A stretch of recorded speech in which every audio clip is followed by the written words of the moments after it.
Everyone, and welcome back to Coffee Talk with Karen B. Sorry for my weird beginning. OBS was acting strange. It does that sometimes. That's just the nature of working with technology. Oops, I forgot to turn on my Earth is Flat sign. Here we go. How's everybody doing today? Let me go say hi. Hello to everyone in the Rockfin chat. Joelle Lynn, Sam Clint, Rob Cleveland, Mother Dragon, Music Guru, Psyop within a Psyop, and Cold Brews. Good to see y'all. And I am streaming over here on on the YouTubes. Let me say hi to you folks at YouTube. Sherry Ives, look at you, you're here first. Commercial Sound and Video. Tommy Tell the Truth, Michelle Marie, Wanderer of the Zone, THC Truthers Hour of Comedy, Lev Kung Fu Shaolin, Dean F, Lowry, Boston Ray Mudflood Adventures, Ida Hat, Mr. Oakhill 246, I guess that's how you say it, Matrix 1, Inhuman Ways, Carl Taylor. Yes, it's evening for Carl, because he's like polar opposite. You're like exactly opposite of us. Maybe a little bit off of opposite, but yeah. So, good night, Carl. Mother Dragon, Valley Parks, Rob Cleveland, Matrix Exit, Anonymity, Thunder Chicken,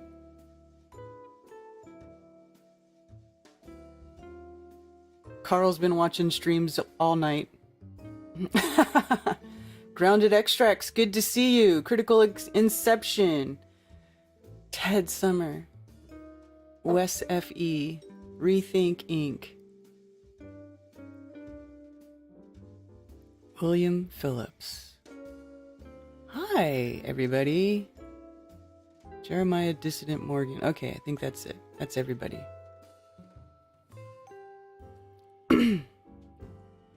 All right.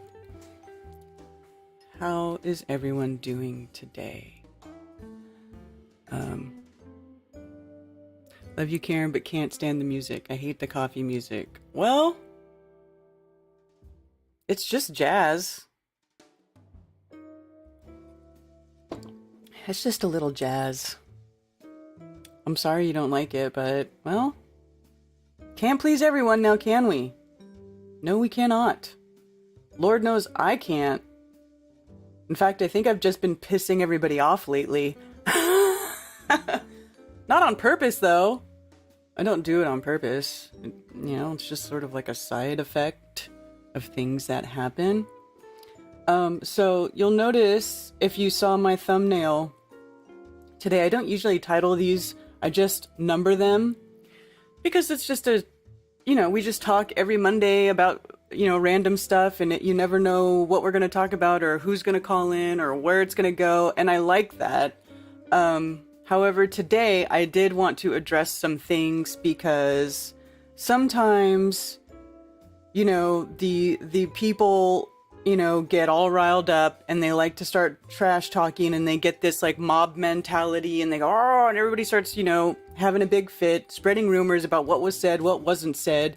So even if you try to avoid stuff, you get dragged into it all the time. You know what I'm saying? So I have titled today's coffee talk, or well, I don't know if it's really a title so much as it is like a theme for today.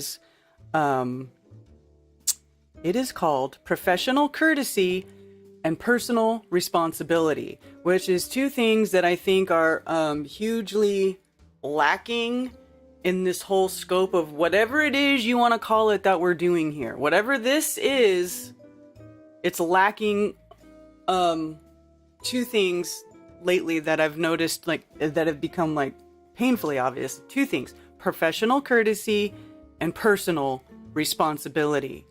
Okay? So those are the two things that I want to talk about today, because there's been a lot of fighting and been a lot of arguing and people turning on each other, blah, blah, blah. And this always happens, actually around this time. It's like summer is here, everybody's out, everybody's full of energy and like all that. I don't know what it is, but it's like every year I see this happening over and over again. It's like there gets a lull or something. Like things get quiet, and if there's nothing exciting going on, it's like it's like everybody's addicted to that adrenaline or that excitement, that rush. And so they start turning on each other or making shit up, making things to argue about, when there is nothing, there's no reason to be arguing,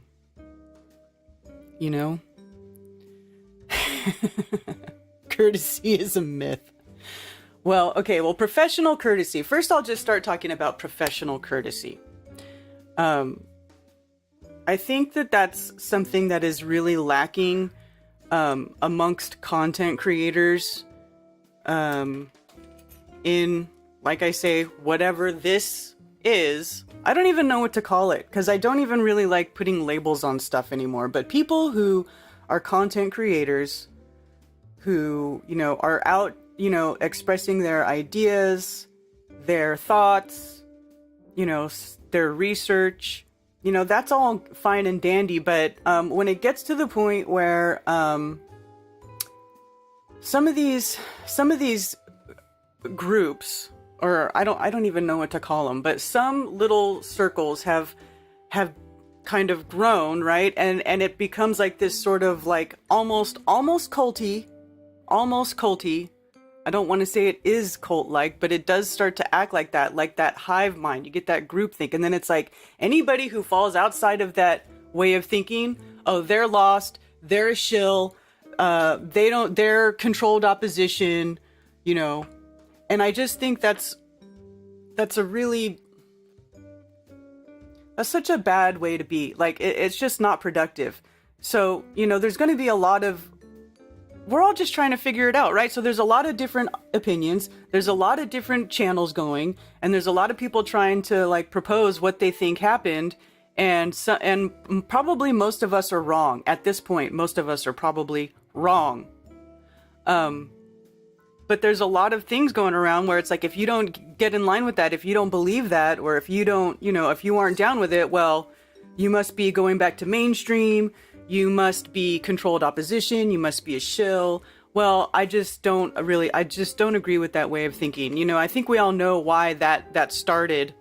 That all started from some idiot who had that dogmatic way of thinking, and then started dressing like a woman and causing division in the community among people. It's like, when I go back and I think about through all the years, all the stuff that has happened, and sort of sit back and reflect and see like where things were in 2015, 2016 as far as people go, and then like come all the way here to 2022 and seeing like some of the same things that are still going on that were going on 6 and 7 years ago. It's like some of you people are really stuck in a fucking rut, and I don't get it. Yes. Yeah. Exactly. So, one of the things that came up recently, and I take responsibility. This is the other part of it. Personal responsibility. I take personal responsibility for things that I said. Okay. I did say things that probably weren't very nice, but I did that because, well, one, because I was upset. And so a lot of those things were emotionally charged, and probably not things I would have said had I not, been online broadcasting live, spewing my rant to everybody, okay? That maybe that could have been, you know, maybe that wasn't the best place to do it. But I do have my opinion on things, you know? I've been here just as long as some other people, maybe longer. I mean, I've watched people come here, you know, just a few years ago, and then, you know, they act like they know everything. And I'm like, dude, I don't know about that. None of us know shit. I feel like the more I know, the more I don't know shit. Right? So, I feel like it did kind of start with the melted building, fiasco. Okay. So I did have a rant on, an Unveiling This Realm on my channel where I went off about the melted brick building thing. And I called it, you know, I said all kinds of things about it being retarded and unscientific, blah, blah, blah. I actually still stand 100% by my opinion of this whole melted brick building theory. Okay? I find it to be completely ridiculous.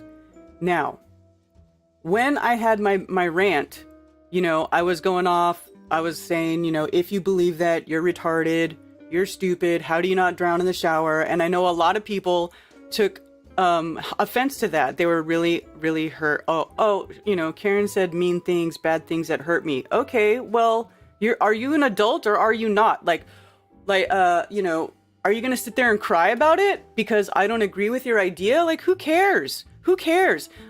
Hey, guess what? I think the earth is flat. I don't believe in a spinny ball earth. And I get called fucking retard, stupid. I've been told that I should have my children taken away from me. I've been told that I shouldn't breed. I've been, like, every disgusting, ridiculous name that you could ever think of for 7 years I've had thrown at me. Do I sit here and cry about it? Do I sit here and go, oh, you said this and that about me, No, I didn't. I fucking got up, brushed that shit off my shoulder, and I kept going because I had a conviction. I knew that it was the truth, right? So all that bullshit that people said about me because I had that belief or because I came forward and said that meant absolutely nothing to me. Absolutely nothing. Not a fucking thing. Because I knew in my heart of hearts that what I was saying was true and right. So I didn't care what people say about me. So if you think that that is the absolute truth and you are 100%, you know, convicted in your beliefs, you think it's true, then what I say shouldn't matter. It shouldn't matter what I say. My opinion shouldn't matter because if you think you've got the truth and you're telling the truth, or what you found is like some brand new revelation, it doesn't matter what I say. It doesn't matter what I think. Okay? I got kicked out of the melted brick building group for sharing landfills. They came up with all kinds of fantasy, but not landfills. Yeah, see, here's the thing. Like, I went in that group and I was asking questions too. And this is why I got pissed off and had my big rant on the melted brick building thing. Because I went into the melted brick building groups and I was asking questions and I was being respectful because you know, I didn't get it. I was like, why do you guys think this? Like, this is insane. Why would you think this, right? So, you know, I am a big proponent of condemnation without investigation is the height of ignorance. So practice what you preach. Go look. So I did. I spent time looking independently on my own so that I could go see what information was being put out about this stuff and form my own opinion.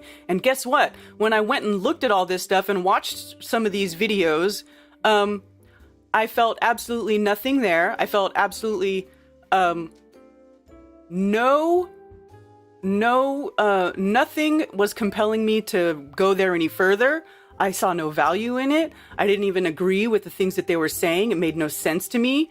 And so when I tried to ask questions to reconcile the conflict that I was having in my understanding of what these people were saying and my understanding of what goes on in the real world, you know, I was being blown off. I got muted in the group, muted for a month. I didn't even call anybody names. They muted me for a month. So then I got pissed because they muted me for a month and I posted on my my personal Facebook page about melted brick buildings. Well, then I got ejected from the group without even getting a chance to ask more questions or defend myself. So when I come across a subject like that, where the people who are pushing it are very culty, They get very upset when you ask questions that they can't answer, don't answer your questions, mute you, and then kick you out of the group. Well, then to me, I feel like that tells me all that I need to know, that there is no real truth there. They don't want people asking questions or questioning their new made up fantasy narrative. And so I got upset and I did say some mean things about it. But I feel like I have every right to do it. Now, if you got sad or you got upset because Karen B doesn't agree with melted brick buildings or all mountains are melted brick buildings, or doesn't see any value to that research, well, who cares? Why do you care what I think? Because I don't care what you think. I don't care. I see all these channels, these huge channels with their mud flood and their Tartarian, their alternative history stuff. Like, sure, why would, I could just jump on that bandwagon too and just, get 100,000 subs and just look at pictures and make up stories and ponder about, but I'm not into fucking fantasy anymore. I don't want to know somebody else's fantasy story. I don't want to believe another fantasy story. I want to know the fucking truth. The truth. Okay? And you know what? Sometimes it's boring. A lot of times it's boring looking for the truth and weeding stuff out. A lot of these people come in here with their, oh, look at all these old pictures. And then they start making assumptions about what they see in the pictures based on visual similarities to other things. Now, here's what, and it really kills me that is what is going on, because I feel like that is not scientific at all. It's not scientific. And whatever you think about the word scientific, but I mean, when you have to objectively examine things and see what they are, how do things really work, try to recreate them, do some tests in a lab. I mean, everybody claiming that all of this Antiquitech, none of you, all these people making all these claims, I haven't seen any of them actually go and get some material and try to recreate what they're saying is going on. They're just saying, oh, energy, it's a machine, it's doing this, but you can't explain how, you can't recreate it, and it's cool to wonder and think and, sort of ponder what went on in the past. But man, you guys are taking your ideas that you come up with and you're pushing them like they're truth. And it's not truth. There's no proof of any of it. Half the time when people are looking at these pictures, like in that group, all the pictures that one of the things that got me kicked out of that group is somebody shared a picture of a painting. It was an old painting of what their imagination of what a futuristic city would look like. And when this picture was shared in that group, everybody in the comment, there was no title of what the painting was, when it was created, who painted it, just a picture. Just a picture. And this is how all of it goes. It's just a picture, a vague picture, and then everybody's imagination runs wild on this picture, and nobody knows what the fuck they're looking at. That picture was a piece of art, and everybody was like, this is a photograph of, what city is this? When was this picture taken? It isn't a picture, it's a painting. So I gotta wonder, because you guys sit there for hours and hours and hours pulling random pictures out of your ass, hundreds in one stream, and you don't even take the time to criticize, them and scrutinize them for what they are. So, it'll just be some vague picture of something. You won't even know if it's a picture or painting, because old photographs are fuzzy and they're not and a lot of them don't have very crisp lines. And do you know how easy it is to paint a picture and have it look like a photorealistic of an old photo? So what is that?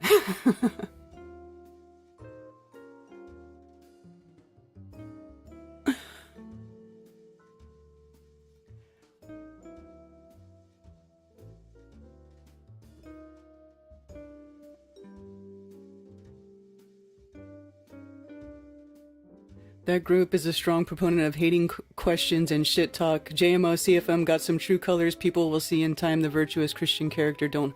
Yeah. It was like, CFM, he got his name on the Unveiling This Realm show.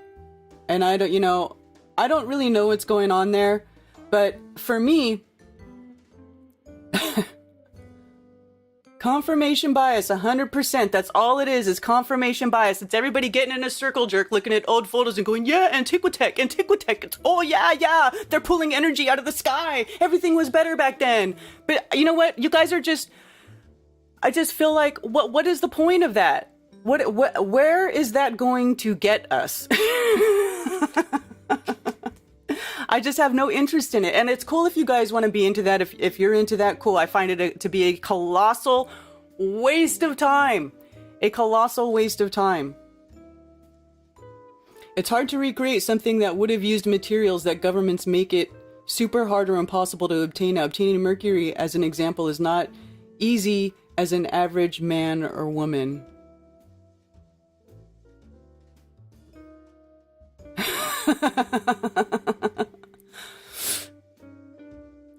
Well, you know what? Some of these things are hard to get, but you can get them.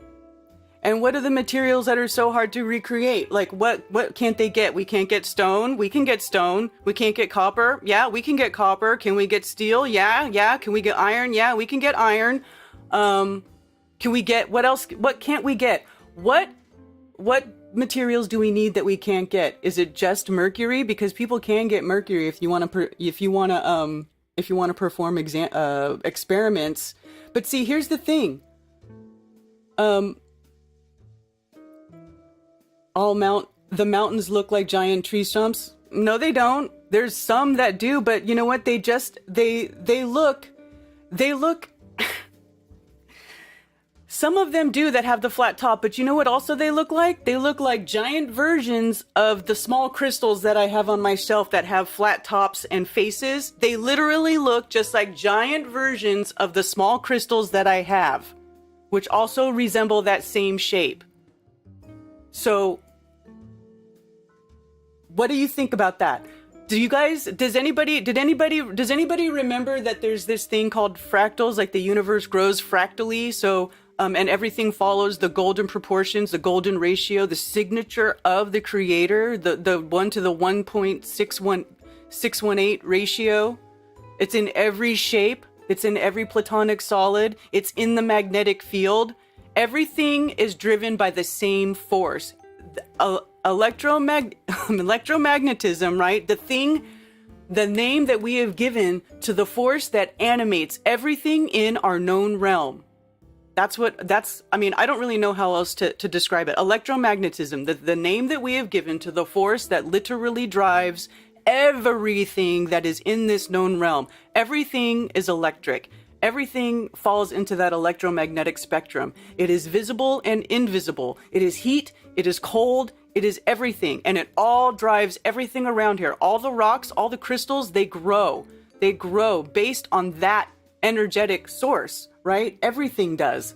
So, is it, to me, when I look at and I see these big mountains that look like the small crystals I have, to me, I'm seeing the fractal universe. That's what I'm seeing. I'm seeing the fractal universe right there in plain sight. I'm seeing how everything from a small scale to a big scale is all connected.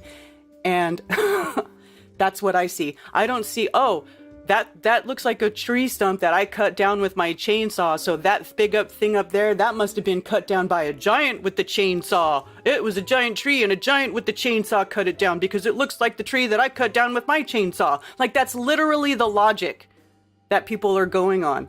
Does anybody not see the flaw in that logic? Does anybody not see the flaw in that logic? Benjamin Balderson, I just watched something that talked about them extracting things from cinnabar. Oh, I meant to send it to you. I'll have to go find it. But when I saw it, it was talking about cinnabar and breaking it apart and extracting different things from it, because cinnabar is a radioactive mineral. Yeah. See, this is the type of thing that I find worth looking at. Right? We had these grow rocks when I was a kid, and you put it in a glass of water and watch them grow. It was so cool watching them over time. I think it's possible. It is possible. Listen, all crystals start in a saturated slurry. Nobody I know I didn't get a lot of views on it, because I know it's not exciting. Everybody loves the fantasy story that involves the big giants and the magic technology and the antiquitech, and it's so exciting in the future world from the past, okay? Like, I get it. That's interesting. That's fun. But is it fucking true? Is it true? I don't know. I don't know that it's true. I think it's completely different. Like, I think that we're still looking at the past through the goggles of the world that we grew up in. Do you know what I'm saying? Like, I think they probably did have a lot of things that we don't know about then, but it was different. I don't think that it was the same. It's not going to be working necessarily off the same technological principles that our tech today works off of. And I just don't think we know enough yet to say. That's my opinion. I don't think we know enough yet.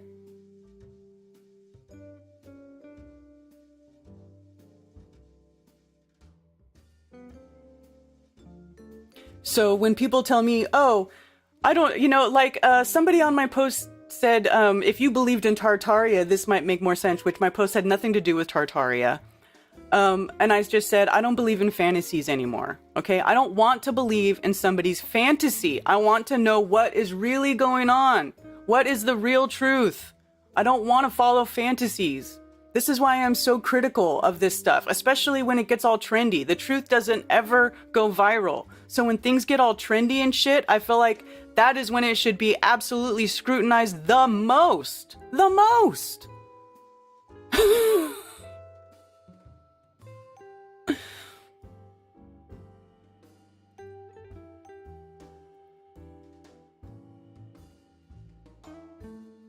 Balderson knows about making tech. At least Ben Balderson has a freaking lab and he actually does stuff. Like, he actually does stuff. All these other people, what are they doing? Literally, what are they doing? They're hunting the interwebs for photos, for pictures. Most of them, they don't have any sort of historical context on. They don't tell you the name of it, what it is, whether it's a photo, whether it's a drawing. Sometimes it's obvious, but sometimes it's not. I can't tell you how many people I have seen look at paintings and ask if they were where they were, when it was, because they thought it was real.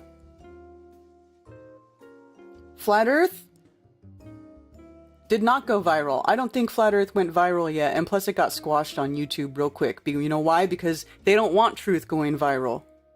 They don't want truth going viral. Is any Tartaria stuff being hidden? Is that being blocked? Is there little disclaimers under the Tartaria videos that say, oh, Tartaria was blobbity blah, really was blobbity blah, this is not real? Like, do you get that? No, you don't. I've never seen a fact checker fact check Tartaria.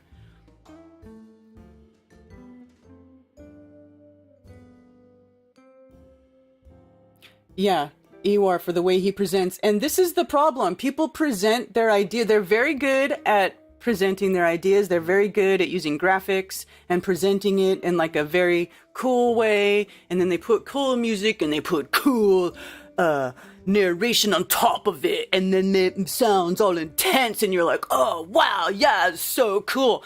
And that, like that Ewar guy did, right? But then look, what did Ewar do? He went back and he made a couple of videos retracting most of the stuff he said about Tartaria, but nobody talks about those videos. Nobody goes around, mirroring those videos. Everybody mirrored the lost history of Flat Earth. Everybody mirrored, what on earth, whatever his other original series. Everybody mirrored that shit. But when he came out and said, hey, I was wrong. I don't think this is right. There's actually evidence that these were built when they say they were built, and there is actual evidence that these were buildings constructed by normal human beings, because it is fucking possible for people to have ingenuity and to have craftsmanship and to have talent and will and drive, especially because none of these people were fucking sitting on the internet 12 hours a day. None of them had a phone in their pocket. None of them had a computer in their pocket to distract them all the time. They had lots of free time to think and ponder and grow and develop things and do trial and error. Like, even when I was talking about those those cathedrals, everybody talking about, oh, the Tartarians built this, they're so advanced. The cathedrals are not that advanced. They're fucking falling apart. They are fucking falling apart. And they've got braces all over them. I mean, they are cool looking, but I mean, it's not, this is things that are not impossible to have built, you know. And I know when I did my, my other stream of Coffee Talk the other day, where I was talking about this, and my stream got cut off on YouTube, but when I went the rest of the stream, I was talking about a house. It's the Biltmore House, which is a modern day castle, which was built in the 1800s, or late 1800s. Okay, so let me go into my screen share. Okay, so this is the Biltmore House. This house was built in like 1895, 1896. They finished building it, so they built it in the late 1800s. Okay, and this house was built, you know, before they had lots of heavy machinery, blah blah blah. But I was going through the old construction pictures that literally show them building the house. There's even a picture. Look here, they're building it. They do have some sort of cranes here to help lift stones up and stuff, but I mean, this is a massive, massive building. They even showed, there was even a picture that had a bunch of mules lined up bringing materials to the site, because this house was built in the mountains, in Asheville, in the Smoky Mountains. Okay, so this is a ridiculously huge house. It's got its own power grid. It's got 2 big boilers that heat it up. Anyway, and it's very well documented. It's not a mud flood house. It's not a Tartarian house. Okay, it's an elitist house. This is the elites like to do this shit. L-ites, the self-appointed L-ites, because they, you know, love to build big, gaudy, you know, houses, and I don't know what they're doing. Put themselves, you know, give themselves this big status, right, by building these big, ridiculous buildings. But it's not that they're impossible to build by people. You know, they can be built.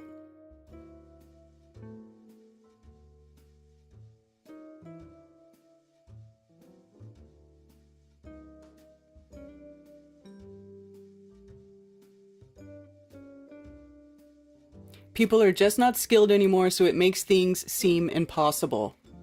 It's true. Nobody has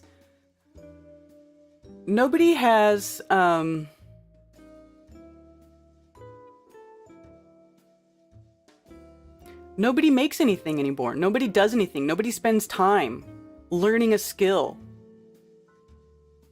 Everything, you know, and this is part of the plan, though. They've been dumbing us down for decades. I feel like this is a total result of them having been dumbing us down for like the last century, right? They have dumbed us down so far that we don't even think that we're capable of doing the stuff that people have done in the past. We've become a self-deprecating, self-erasing bunch of numbnuts.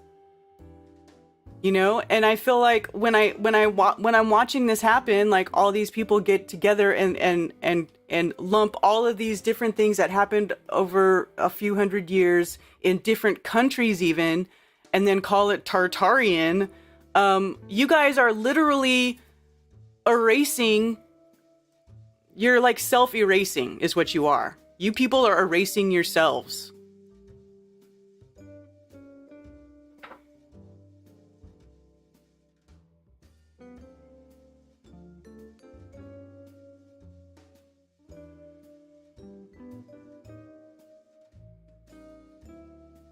We've all been dumbed down.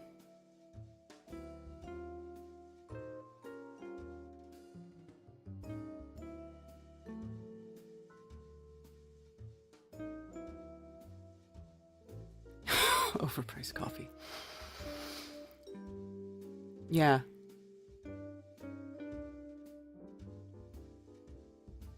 Wait till they're all retired. Okay, let me go back over to... Cheers, thank you for the tip, stupid. Tristan, good to see you.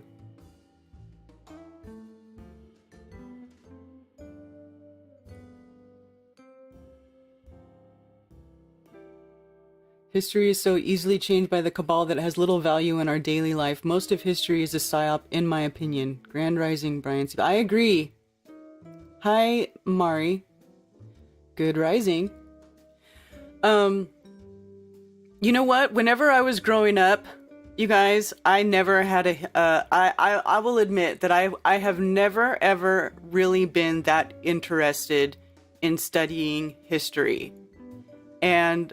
for a long time, I thought, you know, I'd see so many other people be really, really interested in history. My stepdad loves history. I was always really bored by it. And, you know, and I know there's that famous saying, those who don't study history are destined to repeat it. And I do agree with that to an extent. But I don't think you have to immerse yourself in it like that to get... to glean something from it either. Iwaranon is reminding me of Tiger Dan. Both have identities that are unknown. I know. You know, I'll be honest with you guys too. Like, I didn't like Iwaranon. I didn't even watch the complete series, all of it. I will admit, I didn't watch it all because I watched a couple, you know, a bunch of it. And some of it, I was just like, man, this guy is just throwing everything in there. He's got like everything in a big bowl and he just whoosh, just threw it all out there. And it is good to get people to ask questions, to take a look at stuff, to get that inquisitive part of your mind going. Like, what really is the truth, really? Like, what really is going on around here? Like, it is important to investigate that stuff, but I think we have to do a better job, and we have to be much more critical of the information that we're sharing and the ideas that we're coming up with. And so I actually kind of I didn't really like Iwaranon for a while. I just thought, okay, well, it's cool, but a lot of the stuff he's saying over the years have kind of come and gone for us. And a lot of it I've already dismissed because there was just no there for me. You know? But then he started putting out the videos where he was retracting some of the stuff, and I was like, okay, that's a guy who maybe really is actually in search of truth. If he's willing to go back and say he feels now that he's wrong about something and he's making retraction videos, that to me, for me, he earned a lot of respect from me then, because that takes a lot of guts. I've had to do that before in the past. I've had, over the years, a lot of us have had to, we make videos because we're just trying to figure stuff out, and then later we go back and we correct it, or we take it down and say, hey, you know what? I was wrong about this. You know? It's okay to be wrong.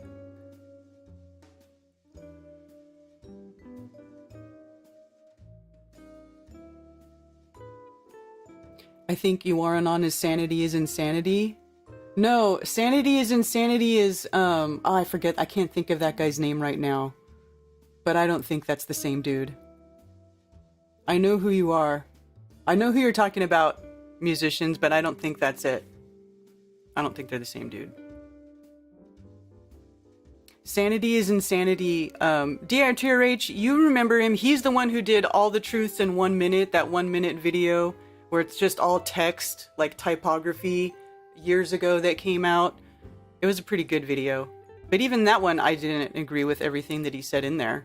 He also did the video Insanity is Sanity. He also did the video about DMT, where he went into DMT and he was talking about time, like about how he saw time after that. Anyway, he's actually a pretty cool dude, but I don't think he's the same. Yeah, their voice is similar, but I don't think it's the same guy.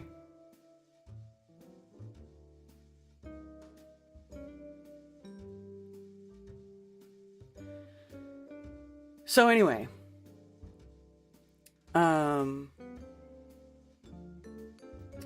what else do I have to say about this part? He was a really cool guy.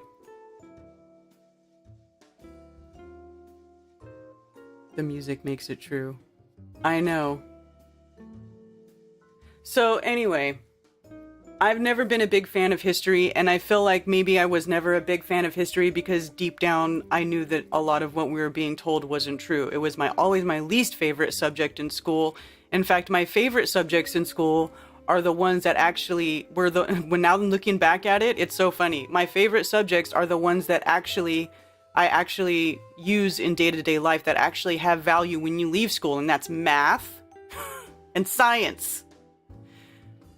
Maybe reading too. Reading is very good. Reading and language and learning the written word and communication is also really important. But that was not my favorite though. I was never really good at that. I've always been horrible at spelling, but I loved math. I did great at math and science, got A's all the time. Like that was my jam. I felt like that was useful information to me. I feel like I always ask to be, to be led to look at useful information, or to, not be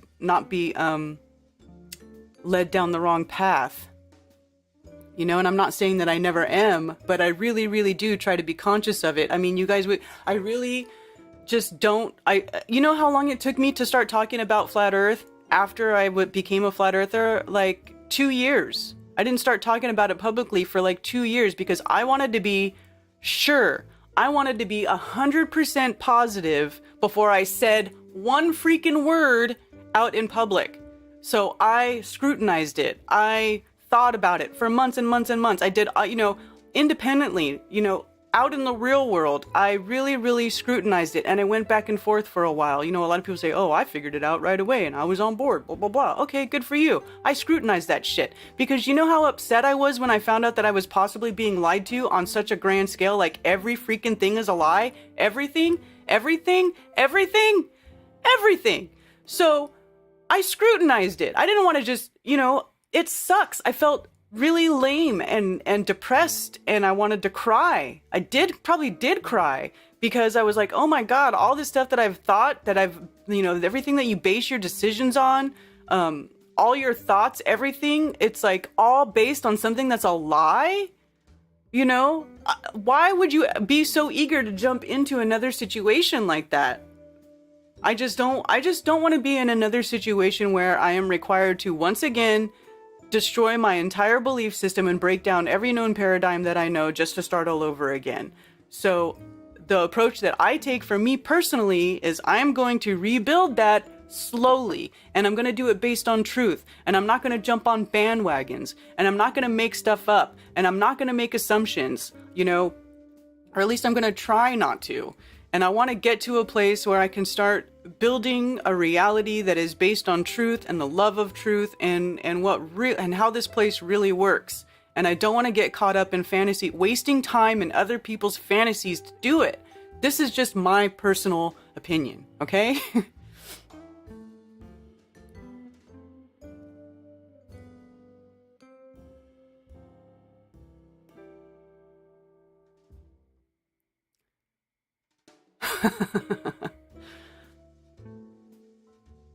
Cause panic attacks.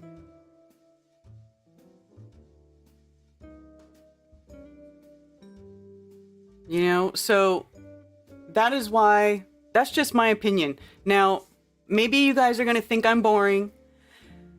Maybe you guys are going to write me, maybe some people will write me off because of my opinions on this. I just don't care. I don't care. I didn't get into this because I wanted to be admired. I didn't get into this because I wanted to have people like me. I didn't get into this because I wanted to be a famous YouTuber. Okay? I don't care about any of that stuff. I got into this because I want to know the truth about the world that I am existing in. The world that I am living in. And so I'm going to be super critical of stuff like this that pops out because, nature doesn't lie. Nature doesn't lie. The creation doesn't lie, but man does. All the fucking time. So... So, there you go. Yes, I noticed that Flattoberfest tickets are 144.44. Are you aware that 44 is the death doors number? I'm going to report you to the truth police. Yeah.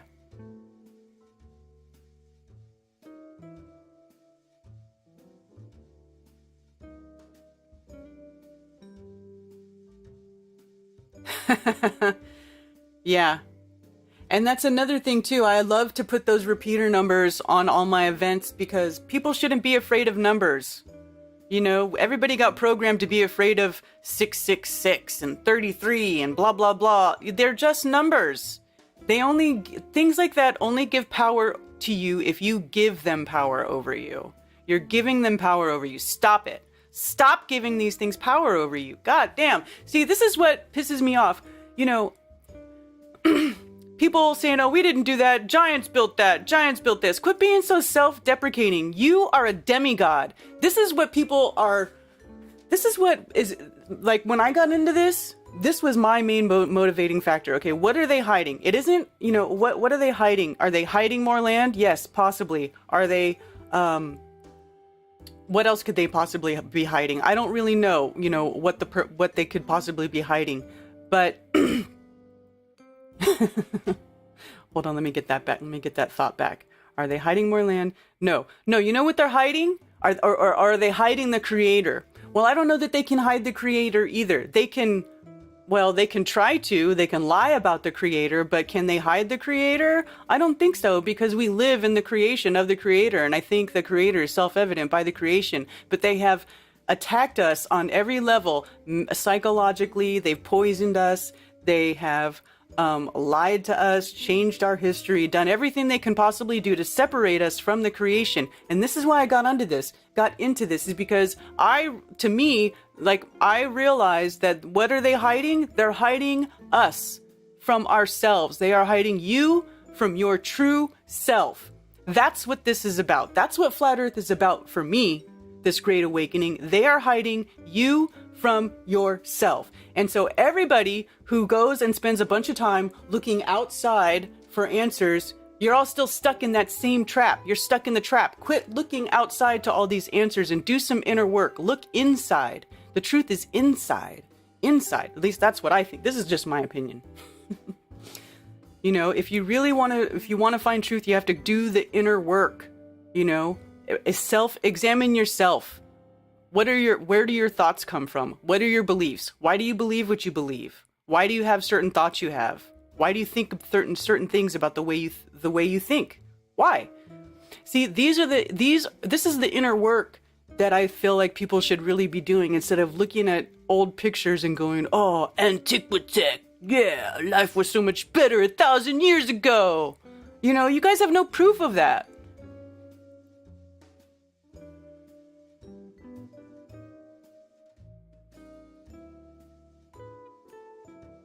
Why are you guys talking about that loser?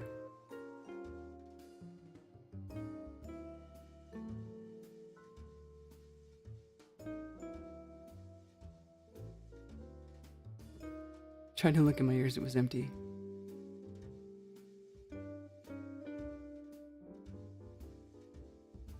Or the true meaning of what... See, and God, even the fact that we say God is a Babylonian deity of prosperity. I like Chance. Actually, Chance said he wanted to talk to... I would like to talk to Chance. Maybe I'll have him on my show. Chance was at Flattoberfest last year, by the way.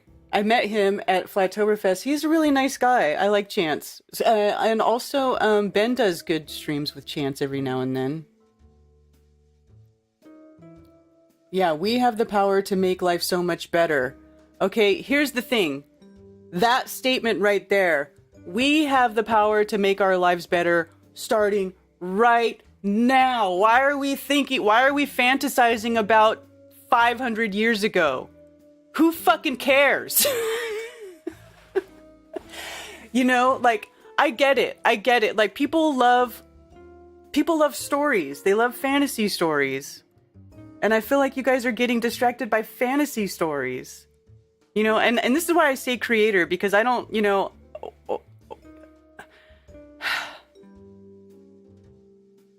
I don't even know that we were told the truth about who the creator is. What if none of us know or have any freaking idea?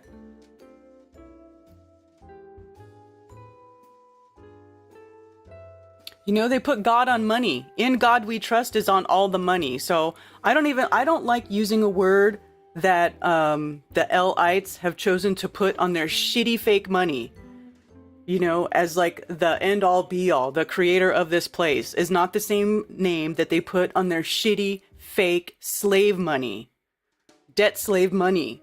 Okay? Yes, words mean things.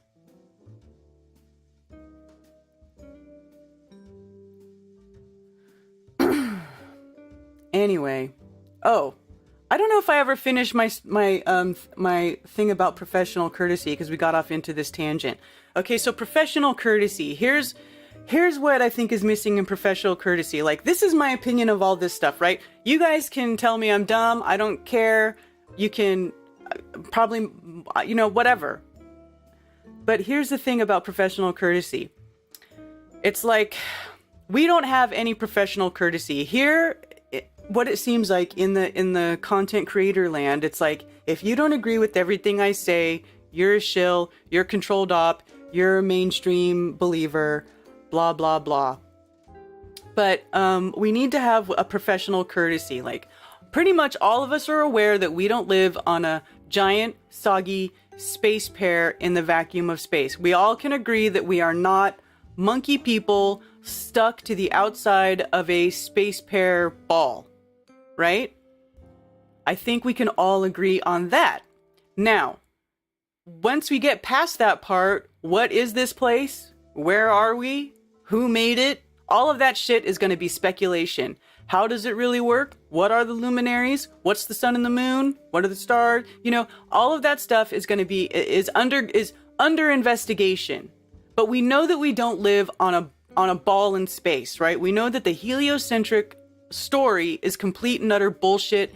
There was not some big explosion that came from the singularity of blackness, nothingness that exploded and randomly all of this stuff came to order from that big, that we all can pretty much agree that that is bullshit. Okay? Right? So we all agree we're not on the heliocentric ball. Everything after that is going to be speculation. So what I mean about professional courtesy is, maybe as content creators we consider that maybe, since we're all agreeing that what we were told is a lie and none of us really can say for sure what's going on here, that maybe we should allow everyone else the professional courtesy of exploring these possible ideas and producing content exploring these possible ideas and theories without everybody shitting all over them and calling them shills or blah blah blah or whatever.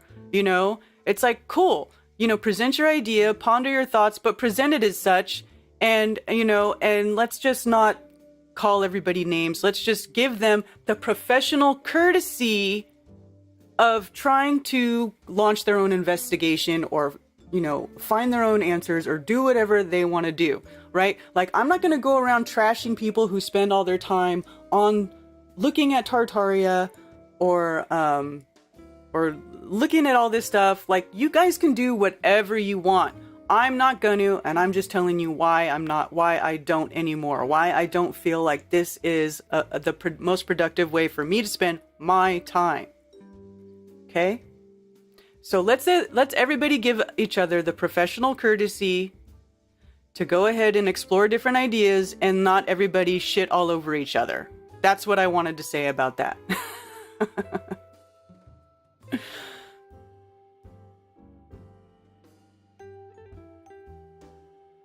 think some people come from rats.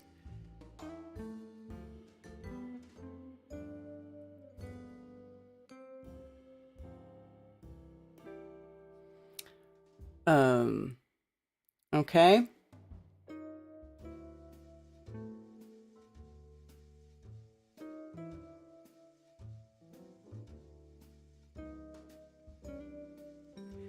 They say Napoleon built the Arc de Triomphe 200 years ago. We can barely build it today.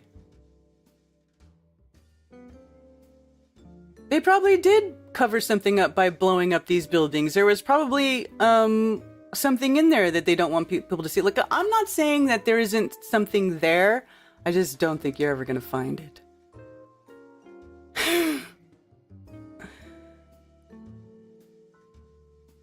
This place is manifested by collective consciousness. Revelation 4 in the Bible. 33 steps to the throne. 33 vertebrae. Leads to pineal gland. 24 cranial nerves.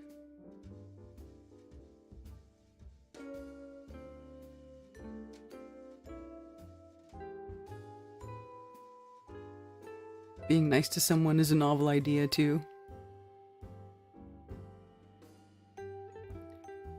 Yes, I've seen Stellium 7 stuff. I actually talked to him a bit. He's my friend on Facebook. I have seen his stuff. I think his stuff is cool because he's actually going out and doing research. I mean, like, to me, that's really interesting because that's boots on the ground work. It's actual real examination of stuff. It's not just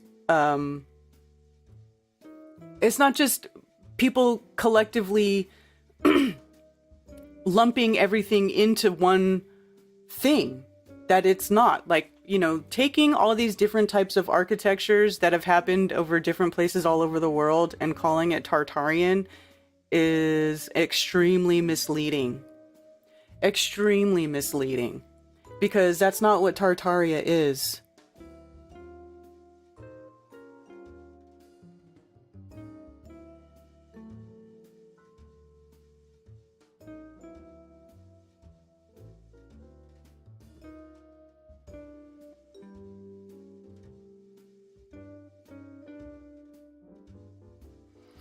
Karen, I want to focus on our chi, chakras, third eye energy together. Let's put our intentions together in a circle and see what happens. Najla, yeah!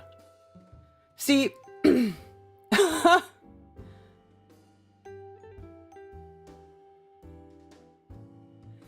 well, and now this is why, where I'm talking about, like, also personal responsibility, okay? I will take personal responsibility for saying all the mean things I said about the melted brick people believers. The melted brick believers, okay? That wasn't nice. But I was pissed.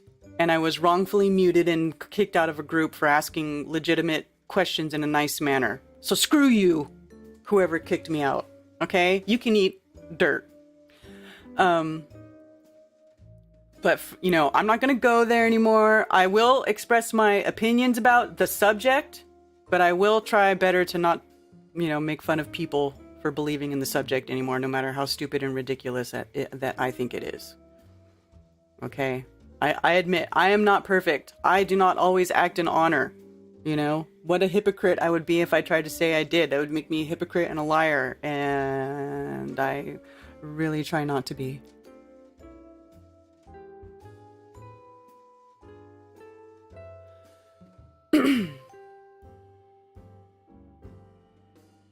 Melted brick believers.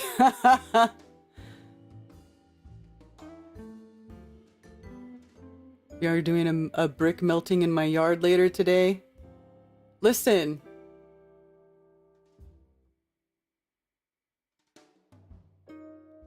Tartaria is a lazy theory. Do you guys want to see some stuff, some old articles I found about Tartaria, like what it really is?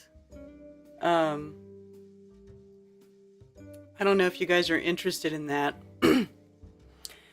But landfills lives matter. Oh, hey, Jason of the Disbury. Hey, you guys, they're doing the Globe Light Tour again in the UK. I did share your video on my Facebook yesterday.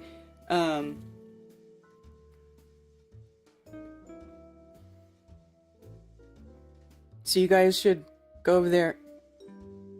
Are you streaming it on your channel, Jason?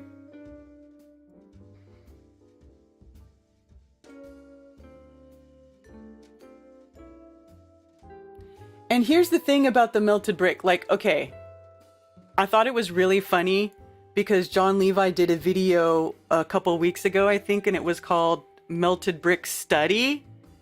And he's like, in his boring voice, so here's a picture of a melted brick that somebody sent me.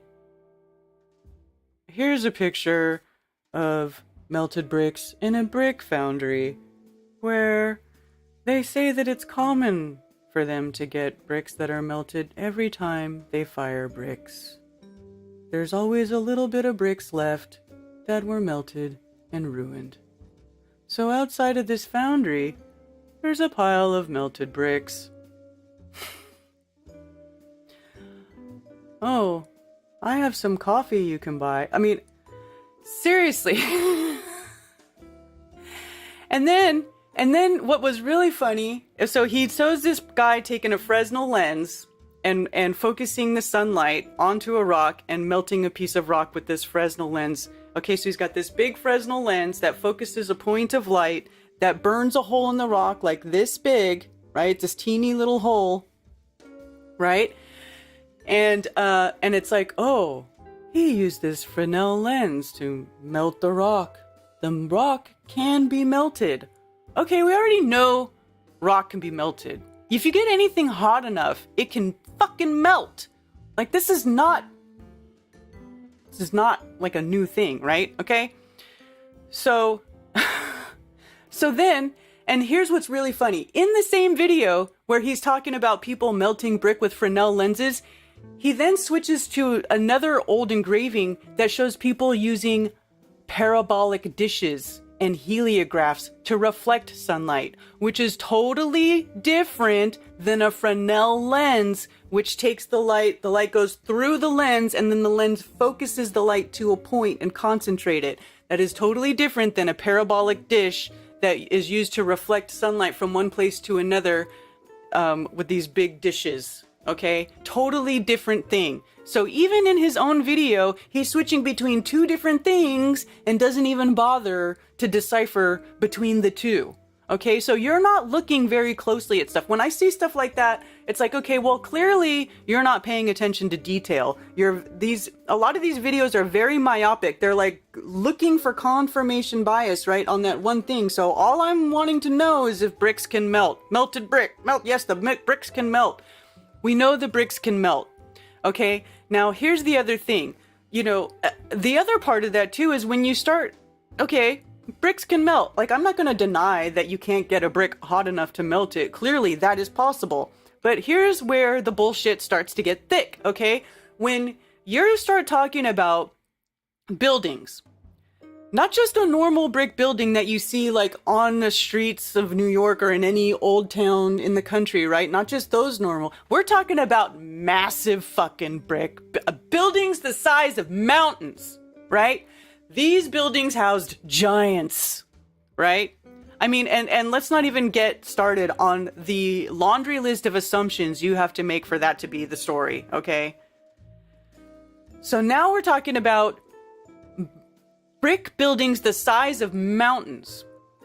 Now you're going to say, okay, well, how did that... Now you have to explain how, logistically, how a building the size of a mountain... Okay, and I'm not even going to get into, can you build a building that big? Can a structure that big, made of bricks, even stand under its own weight? You know, let's just not even get into the actual technical architectural questions that arise when you say some bullshit like that. But let's just assume there's this big mountain-sized brick building, okay? How do you think the entire thing was melted to the point that it is no longer recognizable as a building, and it now looks like a pile of rubble indistinguishable from any other land feature on the earth? Please explain that to me.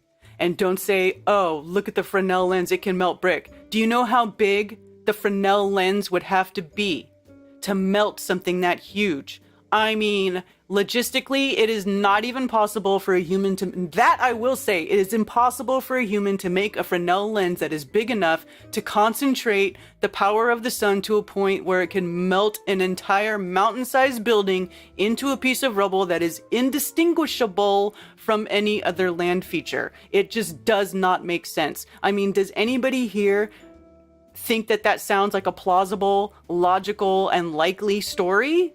I just don't.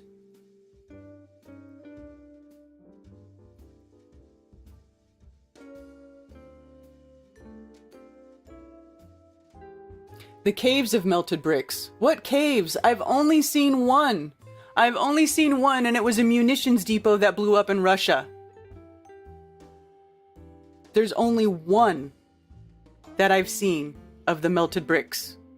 That actually looks like a melted brick buildings, and that is a munitions depot in Russia that blew up, and it became like an oven inside, and it did melt. All the bricks have the melty drips coming off the ceiling.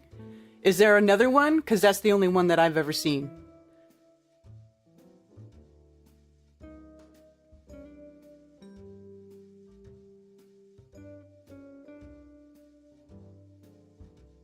Yeah, I did the 6661i. Did you guys screenshot it?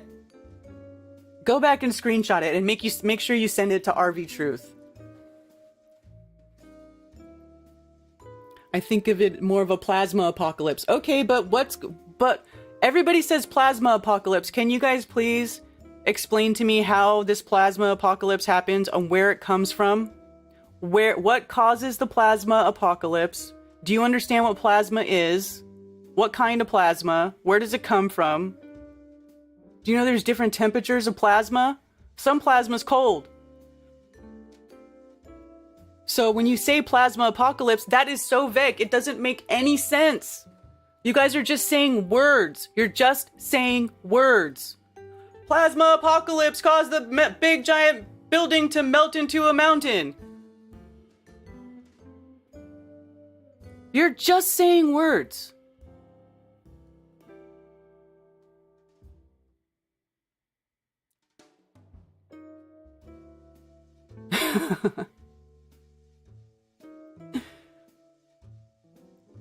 They got us by the balls when they can use every little thing to divide us. We gotta be smarter than that. Who gives a fuck if a brick can melt or not? I agree!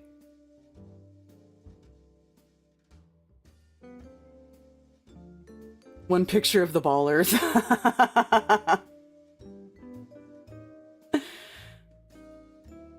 The plasma apocalypse is way speculative and draws from everything fact and fiction. It is! We're supposed to be better than this, you guys. We are supposed to be better than this. We are supposed to be more critical. We are supposed to ask questions. We are supposed to look for definitive answers. Like, maybe we'll never get definitive answers for a lot of the things that we are looking for answers for, you know? And I think I'm actually okay with that. I've actually already come to terms with the fact that I will probably not get the answers to most of the questions that I have until after I leave this physical world. I'm okay with that. Because there's plenty of other things here in the physical world to keep me occupied until that time, which I get to leave this place, and then I can go back and say, oh, that's what this was. Oh, that's what that was. Okay?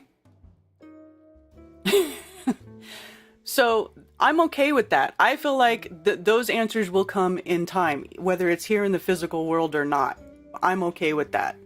I feel like there are things that are way more relevant here in the physical world now that are going to help people now and maybe do more to get the ball rolling to make this place a better place, to make the world a better place, which is what I'm sure that's another thing that we can all agree on. We all can agree that we want to make this a better place to live. We don't want to be lied to. We don't want to be poisoned. We don't want to be deceived.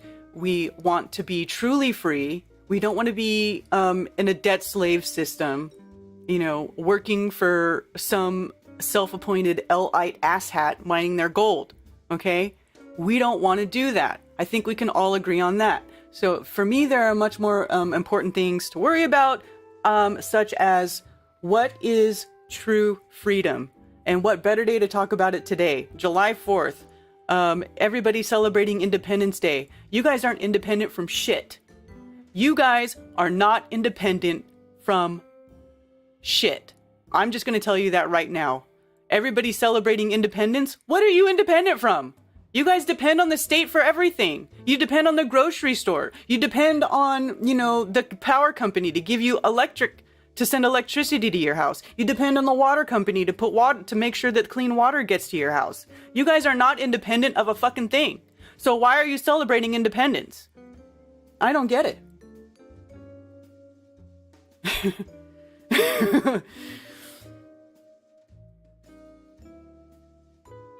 Electromagnetic buildup of static electricity could discharge on a model similar to LC King's, I believe. Yeah. Well, I don't know. I mean, it could be, I mean, seriously, where's Ben Balderson? Ben, am I right? These people aren't independent from shit.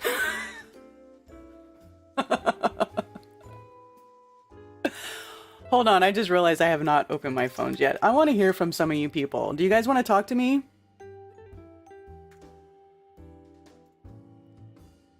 Do you guys want to call me and yell at me because of all the shit I said? That's totally cool too, if you wanted to. Hold on.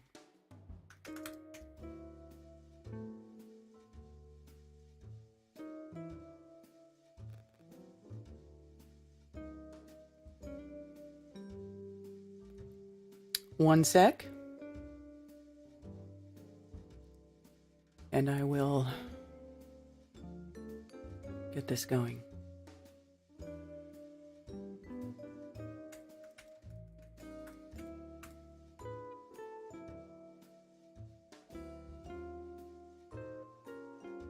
Welcome to the conference center. You are a host. Oops, let me fix my sound. Do. All right.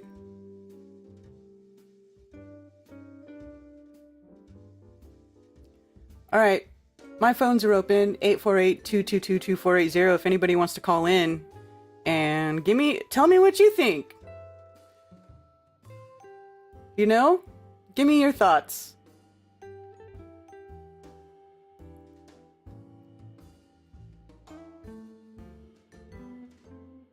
Give me your thoughts.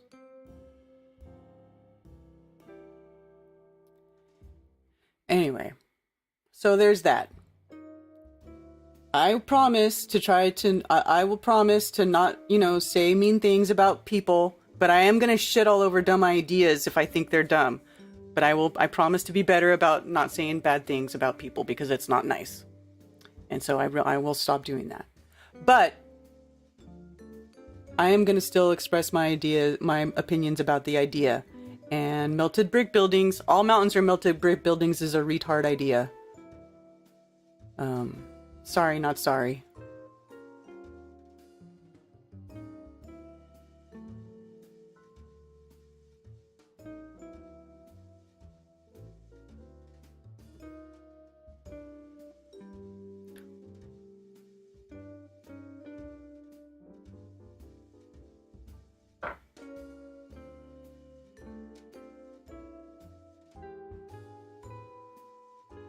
What?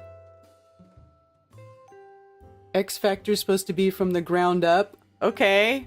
How?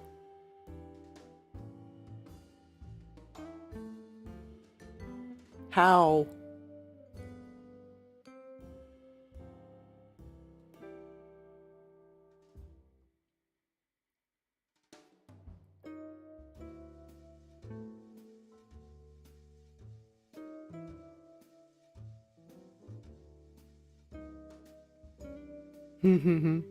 Sorry, I'm just looking in chat.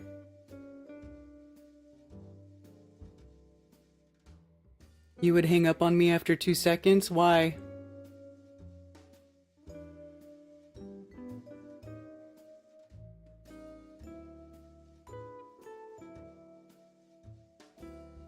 Slave to sin or slave to y'all? Why do you think that I would hang up on you? I have hung up on people before, but I hung up on one person because they tried to call and hijack my show and change the subject and make it all about them. And I wasn't doing that because it was a BS thing. That person has their own hang-ups and issues about something. And then I hung up on another person who called and tried to tell me how I was wrong about the melted brick building stuff. I think that's the only two that I can think of that I hung up on. But typically, no, I won't hang up. I don't hang up on people. Don't be scared. Everybody says I'm all scary and intimidating. Am I? I mean, I don't get it. Why are you all such weenies?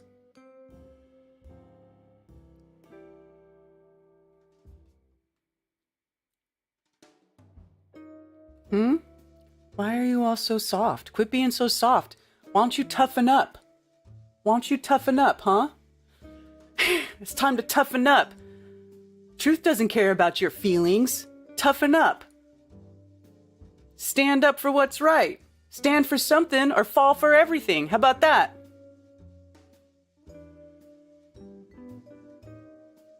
Oh, the ambulance guy? It's funny. That was like a year and a half ago and people still talk about that.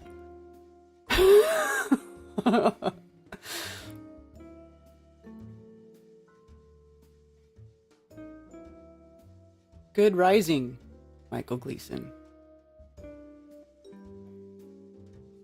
Yeah, okay, so the other thing I wanted to talk about is personal responsibility.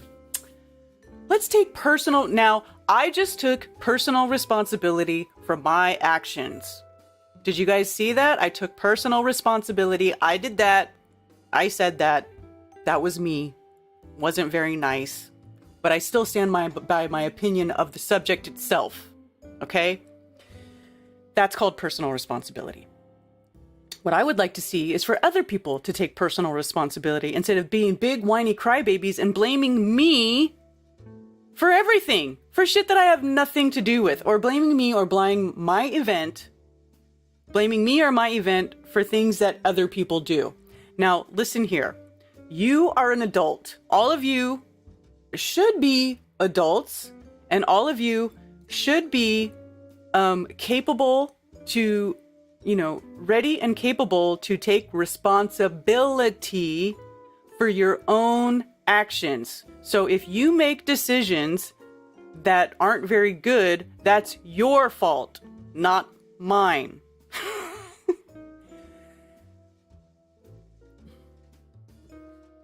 That's your fault.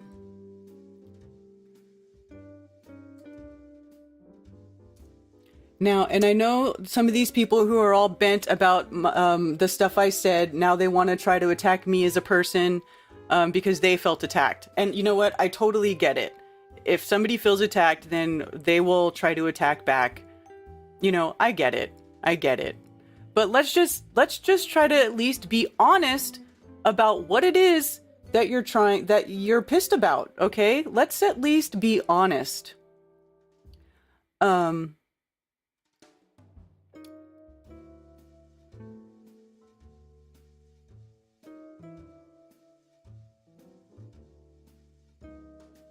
So here, I'm going to show you guys this is a screenshot from a conversation on Facebook. Oops, I have my, hold on one sec. 1 second.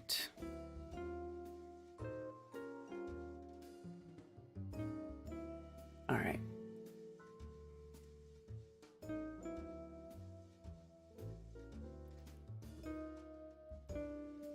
Now, one of these people, this person has been I'm pissed this bull calf is stealing my milk.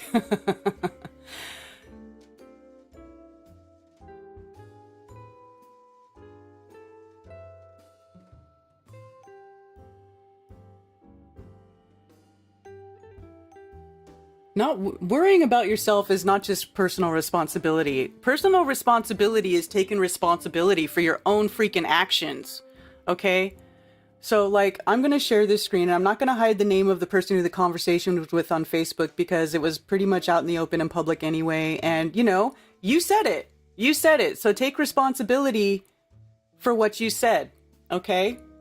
So Steve, JMO, had this big post about, he got pissed because he was calling me a scammer.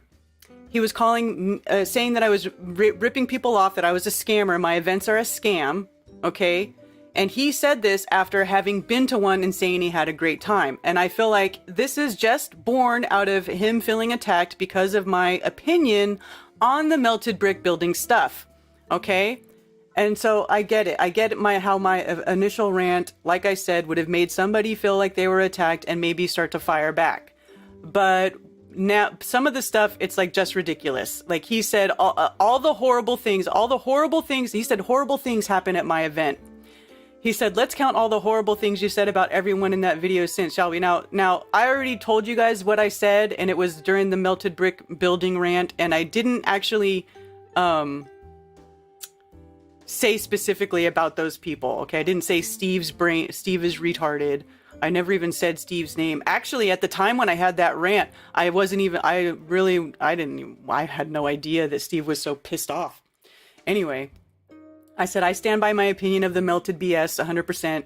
And Steve says, that event ripped some families apart, which isn't my problem or your problem ultimately. So he even says in there that it's not my problem, but at the same time, it's your event causing it.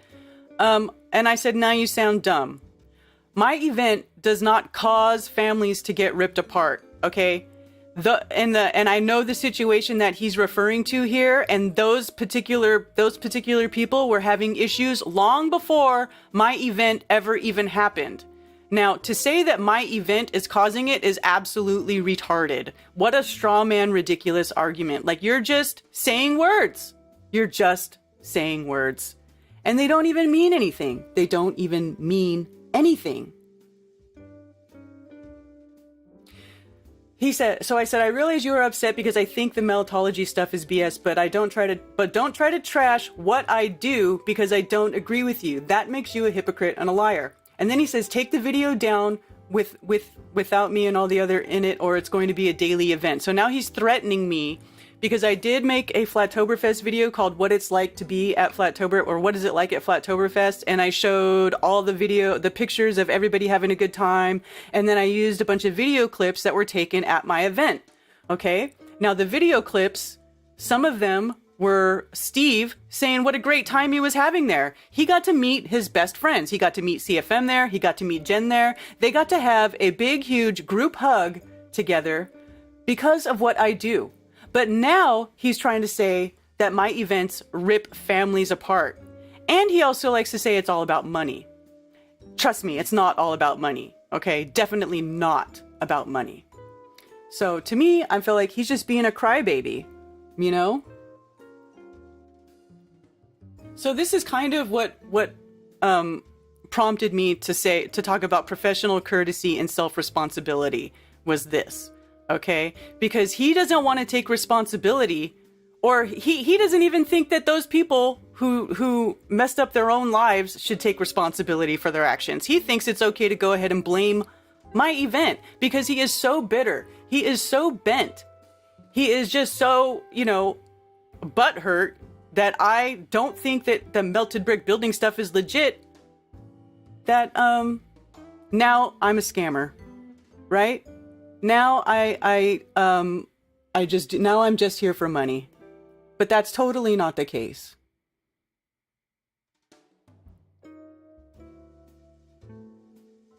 Yeah. And I knew, since they were trying to turn on me and call me a scammer and say that I was just here for money, I thought, well, hey, you guys think that my events are such a scam, huh? Well, how about if I show the video of you guys having such a great time at my event? How about that? How about you guys saying how you're so excited that you finally got to meet your friends in real life at the event? Right? Like how do you go from that, from being so happy you got to meet your friends and now I'm a scammer? It's fine if you hate me.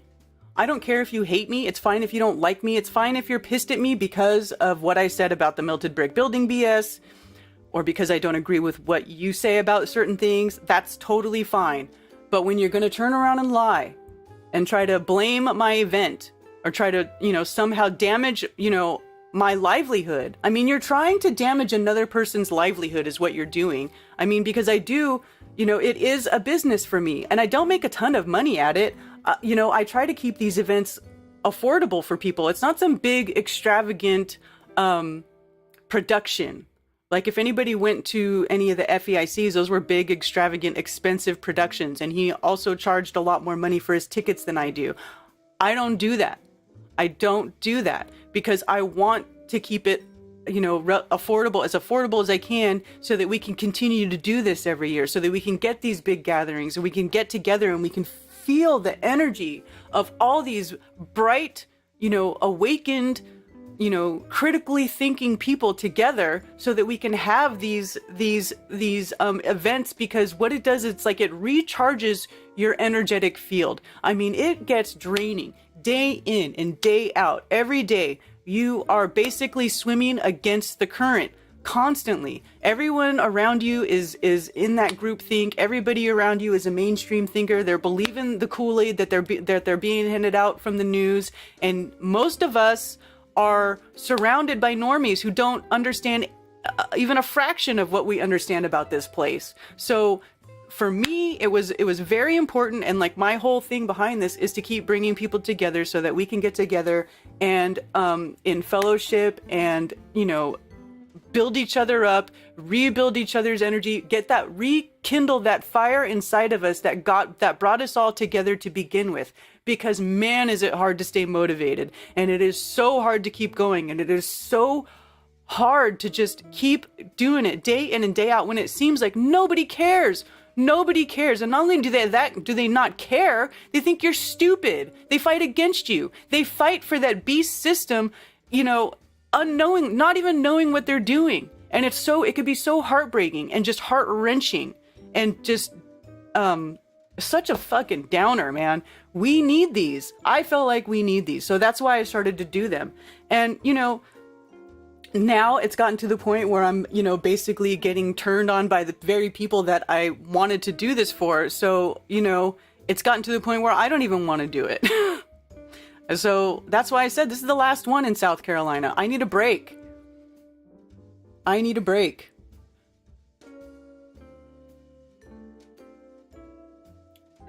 Everyone is fighting so much, probably be like 10 people at Shriners this year. Well, I've actually sold well over 100 tickets already, Rachel, but so there will definitely be more than 10. 10 people wouldn't even begin to pay for the venue, so if it was only 10 people, I'd cancel it. I would cancel it. But the event is going to happen. It is going to go on. And I do have some new people to announce. I'm not ready to announce my new speakers yet, but I do have some people that I'm adding to the speaker list. And also Witsit. Did you guys see that I added Witsit Gets It as a speaker? Witsit is going to be presenting for the first time at an event this year. I think it's the first time that he'll be presenting anywhere. And then also, him and his wife Kai will be performing music live. And they said that they're going to have new music that they haven't released yet. So that'll be cool. There'll be new music from Austin and Kai. That will be great. It is going to be epic. Ben Balderson's going to be there. Balderson's going to be there. Grounded Extracts is going to be there. Brian Stavely's going to be there. David Weiss is going to be there. There's going to be a lot of people there. It'll still be cool. It's still going to kick off, you know. I don't know if it'll be, you know, I don't know how it's going to turn out. I never know how these things are going to turn out, but they always turn out awesome because everybody makes it awesome. But,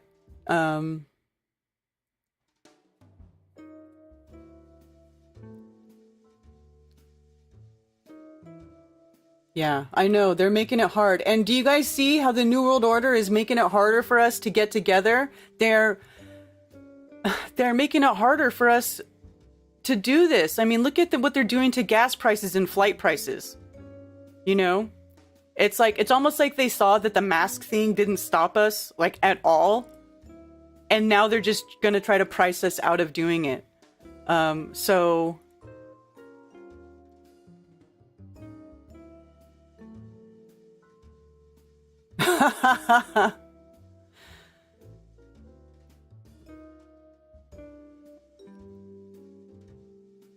Yes, David Weiss the Shill is going to be there.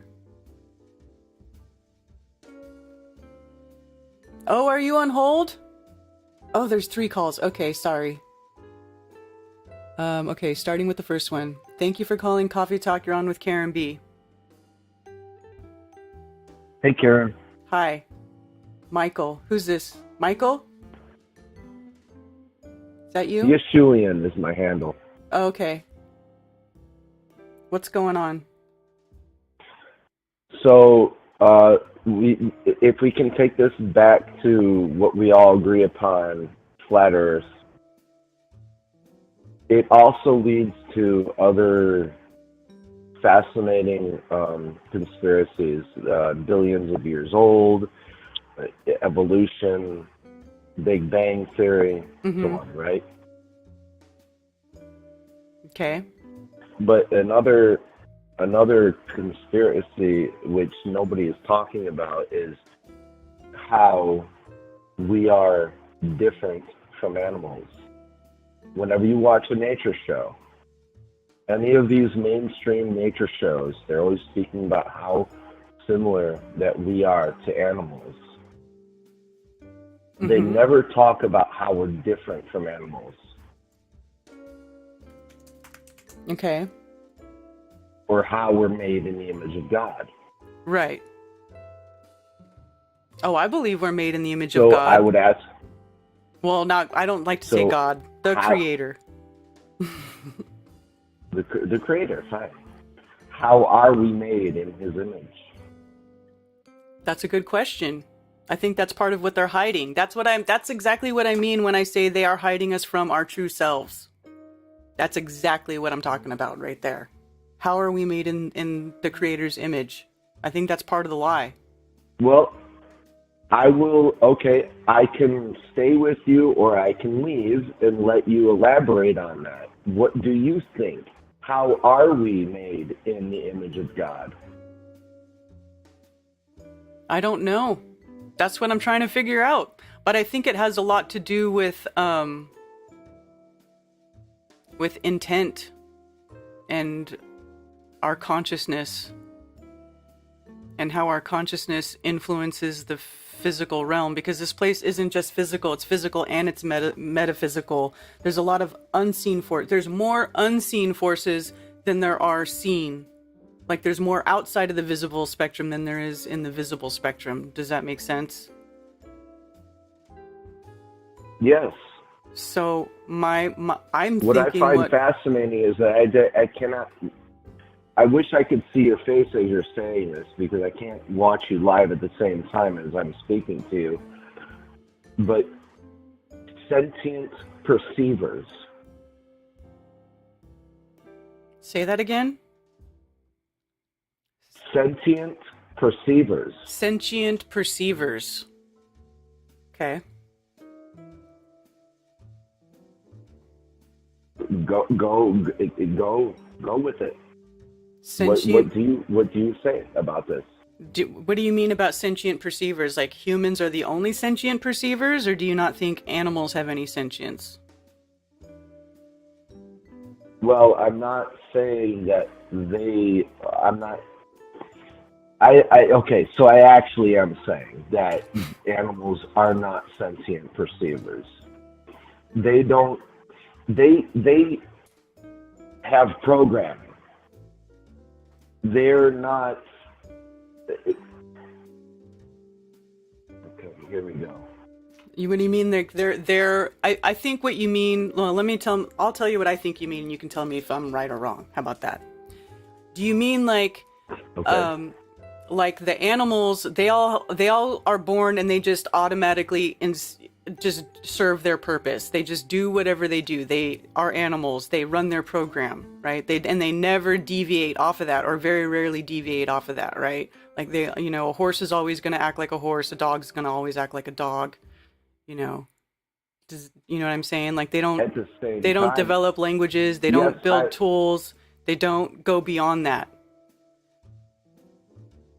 You know what I mean?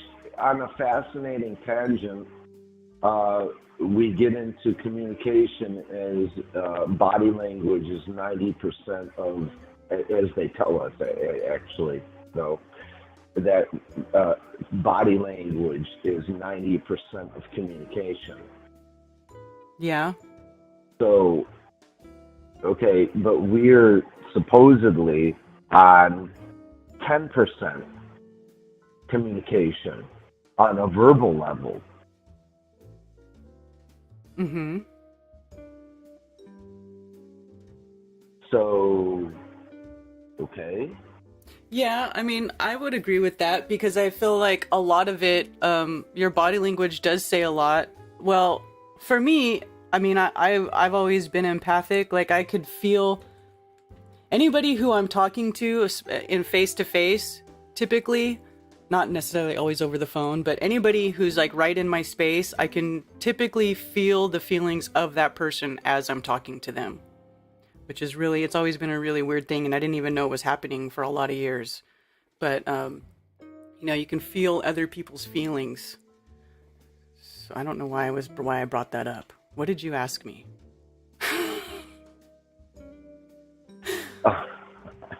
I'm about to get lost in the conversation. But, ways in which we're made in God's image. Okay. Yeah. Animals, how are we different from animals? We understand, we all, okay, we're flat earthers, whatever. We know that what we perceive is taste. Mm-hmm. How does that connect to the other conspiracies? Okay. Big Bang Theory, billions of years old. Evolution, we're nothing but monkeys, hairless monkeys. Mm-hmm. They don't perceive, the ways in which we're different from animals. I'm sorry. The ways in which we're different from animals. Animals don't ever commit any moral transgressions. Well, no, I don't agree with that. Yes, they do. Yes, they do. Do we hold them accountable? Well, it's not, well, so if they do a transgression to a human, yes, we do. Yeah, we do. We usually kill them.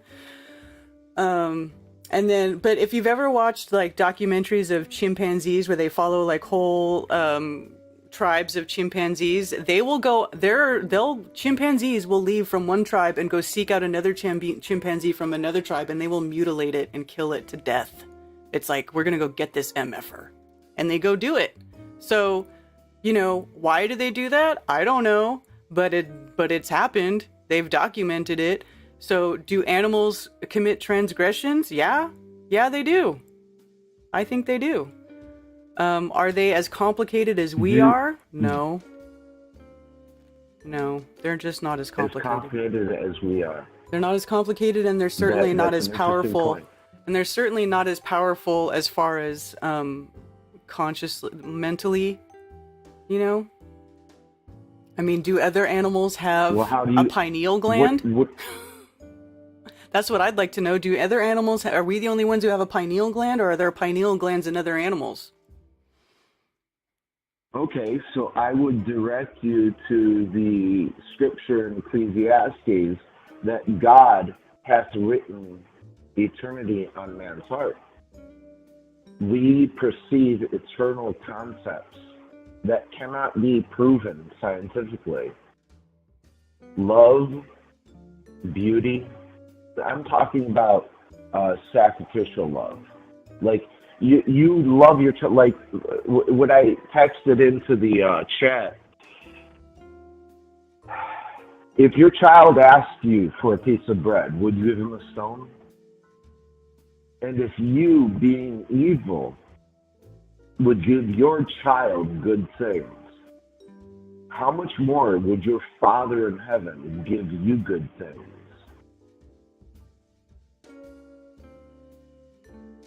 So that's like... You following me? That's like, what goes around comes around type of thing. And on another level, don't think yourself to be better than God. If God being good, which I believe him to be, and anyone who wants to say otherwise,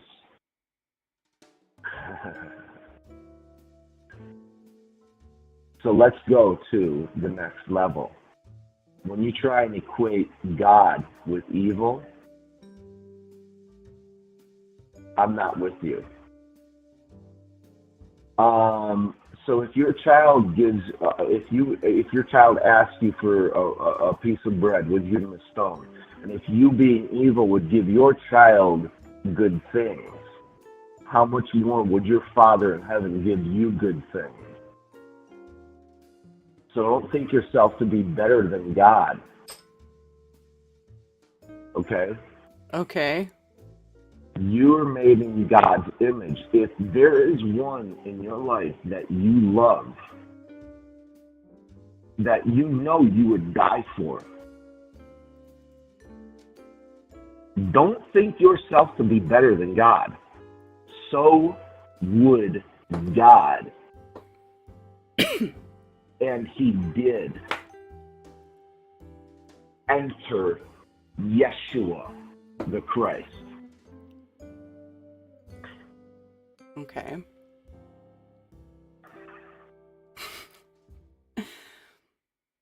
All right, well, I have another caller. I'm going to take another caller now, but thanks for calling in, okay? Thank you for your time. All right. Not sure where that was going, but we'll see. Thank you for calling Coffee Talk. You're on with Karen B. Hey, how's it going? Hey, Kyle, how are you?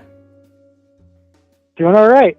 Yeah, kind of on rage mode, so I'm glad he's able, or the last caller was able to kind of redirect things toward the Savior, get some good positive energy in there. I could totally feel that total diffusion. Like it's been just kind of building up all morning, and all of a sudden, the moment our thoughts kind of get redirected, all of a sudden, I can feel that peace. It's nice.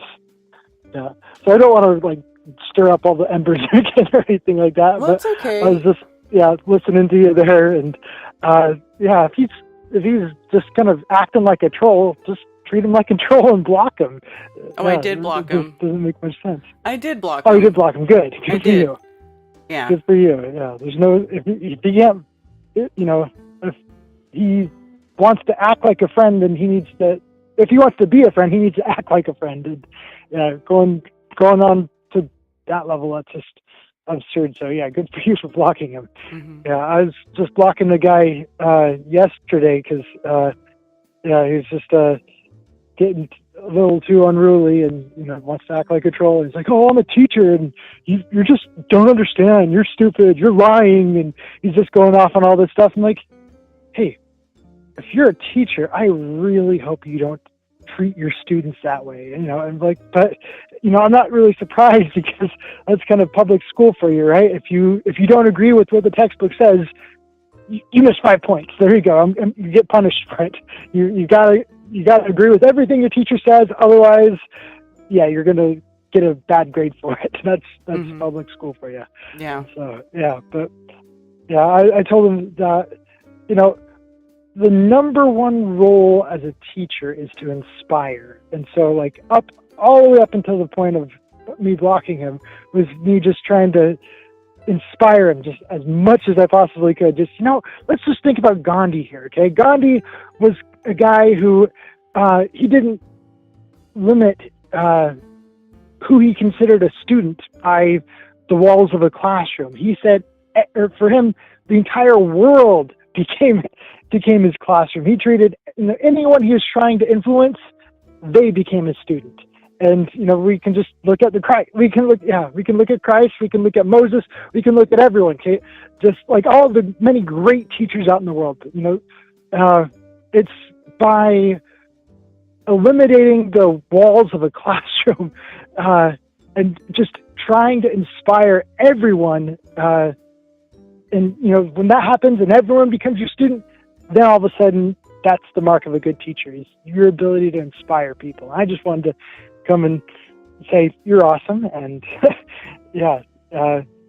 don't let him get you down. Don't let him poison your mind space, because when that happens, then they win. We don't want that to happen. Yeah, no, it's all good.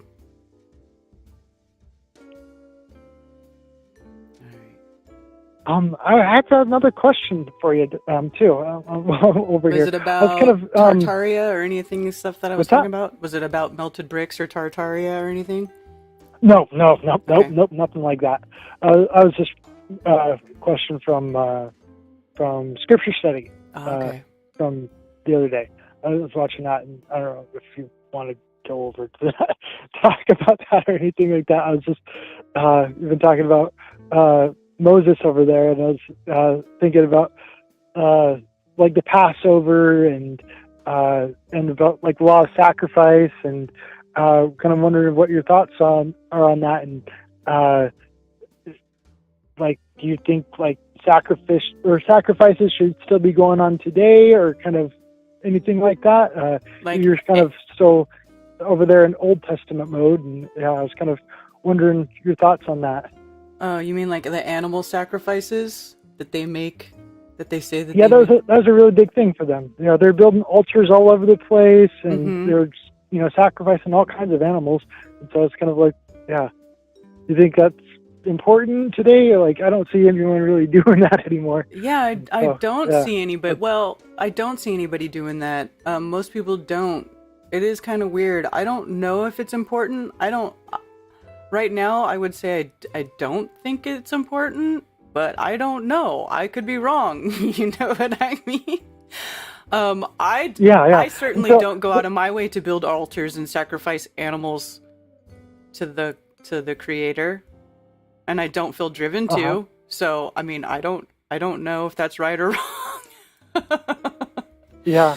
I just think about, like, right from the get-go, you've got Cain and Abel, and they're both offering up animal sacrifices, and this is back before Moses, and so this is like fresh, like the very beginning. You got some of the first people, and here they're offering up sacrifices, and then like later on, in the end of time, when we get into like last day prophecies, there's going to be, I guess, sacrifices being offered up again. And so, I was just kind of wondering your thoughts on all that.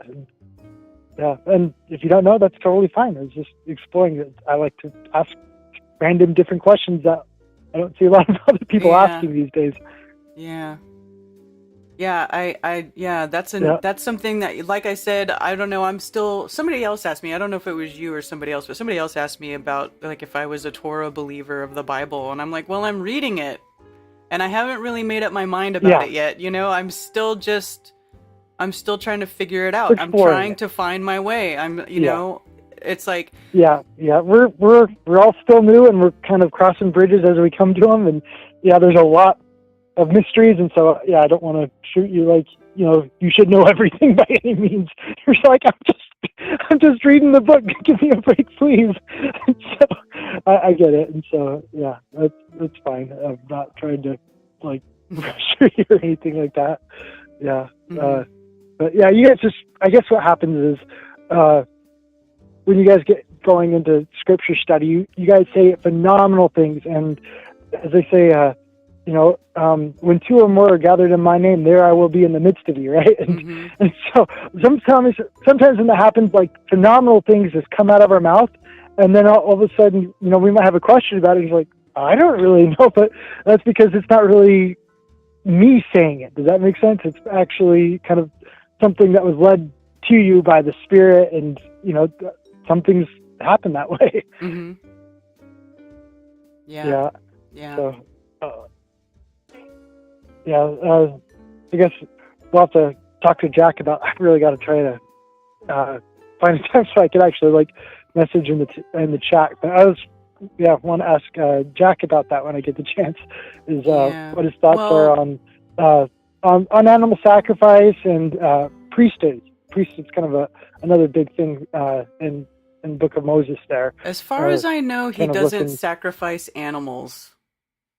I don't think they do that. Okay. The only thing that I know that he did is one time he followed the instructions that are in there for how to have the sacrificial lamb for the meal, and how to prepare it a certain way, and to not, like, he wasn't, in the book it says not to take the guts out. You just have to put the whole thing on the above the fire, and then turn it. Like, there's a specific way it says to cook it. And he said the way that they prepared it, just according to what it said in the Bible, that naturally on its own, the guts opened up and the innards from the lamb spilled out on their own. Like, he didn't even have to do it. It just happened.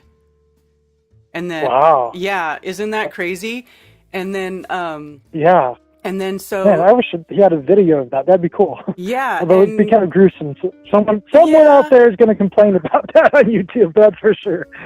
And it wasn't like a sacrifice to the Creator. It was just, that was what they ate. That was the meal they ate for that ceremony. He just had wanted to do it the actual way it said in the Bible to do it, where they say you take a young lamb. So they had a young lamb and they cared for it for so long, and they did everything, you know, as it said in the scripture. And so he said it was like actually a really cool experience that above their property, it was all like really hazy and everything, but there was like a big plot of clear sky right around their property when they were doing this. So it's kind of interesting when you hear stories like that. But again, that wasn't a sacrifice to the creator. They were just, you know, they were trying to reenact a certain appointed time, specifically as it said in scripture. So yeah, just kind of doing it for, I guess you could say, just to try to experience what they did back then. Yeah. Right, to try to get a feeling for that time, maybe. You know, maybe like when you try to do things as they did in the old times, you kind of sort of get like an energetic feel for what it is, you know, or what it was like back then. Yeah. It's kind of like churning butter, using like the old-fashioned butter churner, and it's a different experience. It's an interesting thing to put yourself in their shoes. That's always a great thing to really feel what they're talking about. And I think there's something about the whole animal sacrifice that gives you a lot of it's just a whole different respect, I think, that comes out of it, of understanding, you know, this is an animal that's dying on my behalf. That's kind of what it's kind of going into and representing, and kind of putting your hand on their head in order to, you know, like a symbol of passing my sins on to it. And that was kind of it's all very deeply symbolic, and it's really fascinating. And there's so much that kind of gets lost. It's kind of the whole don't eat anything with it face anything. We don't want to think about it, and so we're going to just, you know, we're going to call this pork instead of calling it pig now. Then that way we don't have to think about the animal. Or we're going to call it beef instead of calling it cow. And we don't like to think, although they don't really do that with chicken, but whatever, you know. But it's just kind of the weird things that kind of go on out there. But it's just fascinating. Yeah, absolutely. But I was also kind of wondering about your thoughts are with like priests and priestesses that they talked about in biblical days. And but I guess I guess I should be asking Jack though. But, I don't think I've gotten too much into the priest and priestess part yet. I don't think. Okay. I guess I didn't really talk a whole lot about that.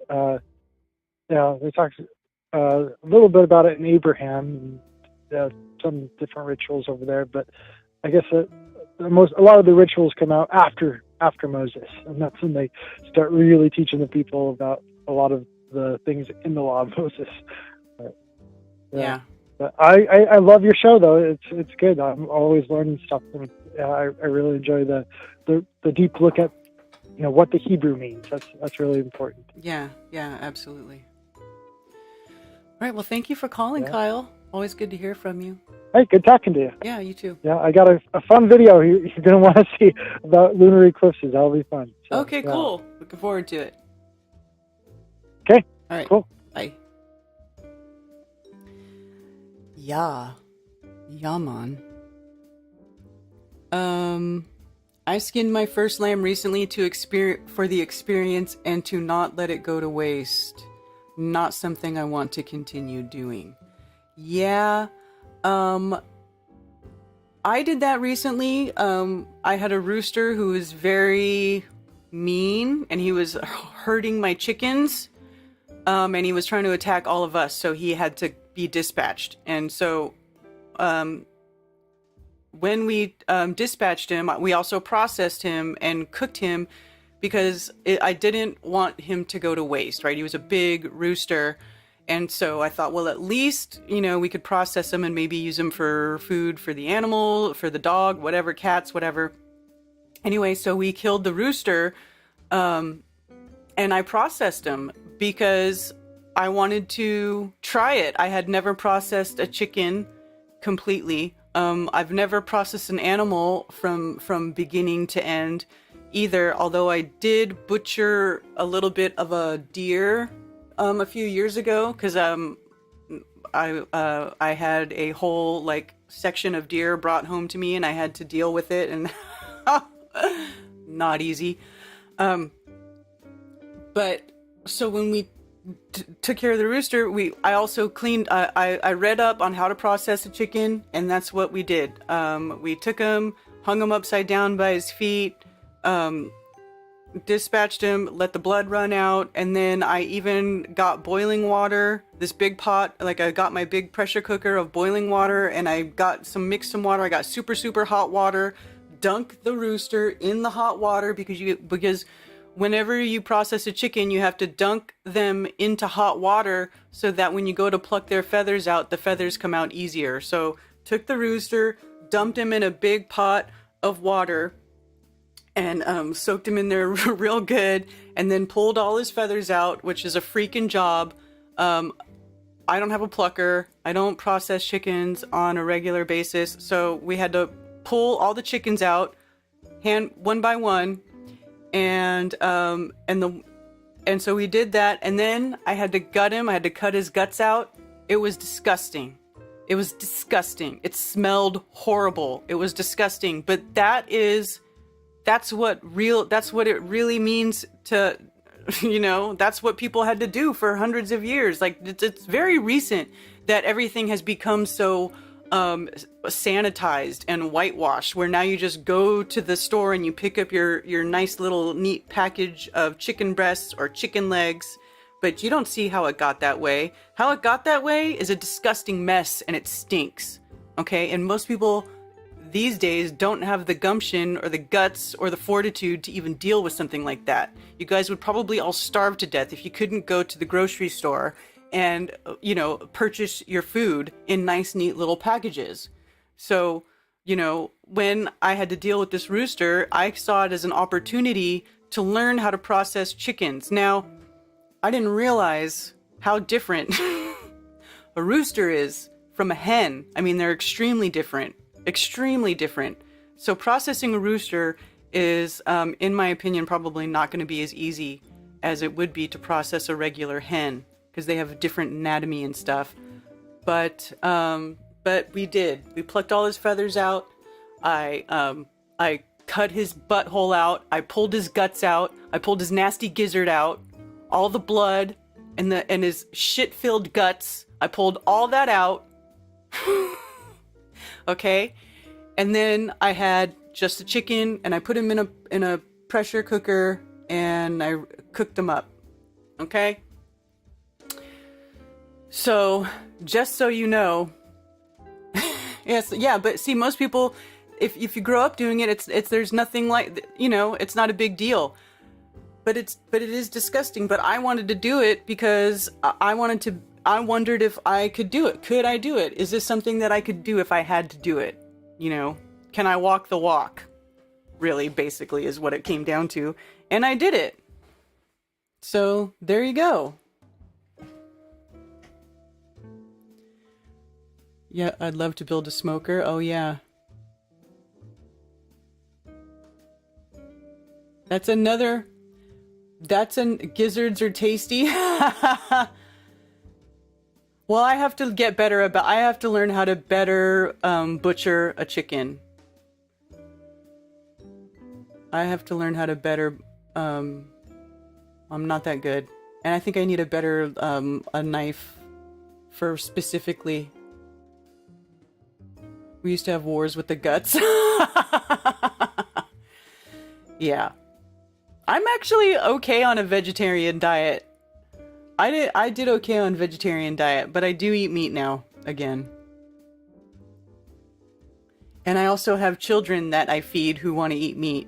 So, I mean, that's another thing. It's like, even if I'm okay not eating it, well, maybe the people in my family need more, right? Like, Ted needs to eat meat. He's got such a high metabolism. Like, he has to eat that stuff.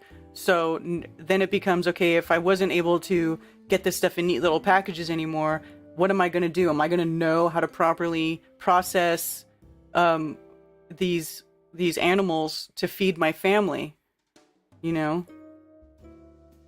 Yeah, buddy. Oh, Dr. Law, what's going on for today for the 4th of July? Send me a message. Let me know. Yeah, call in 848-222-2480. I do have my call board up. I'm watching now to see if people call in. I tried the no meat diet. I liked it, but I like meat. Yeah.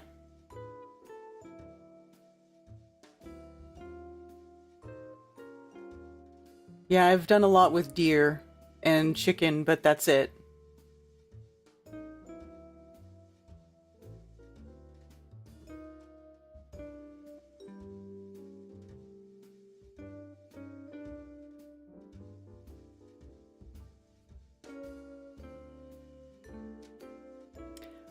Some people do need meat, Angela.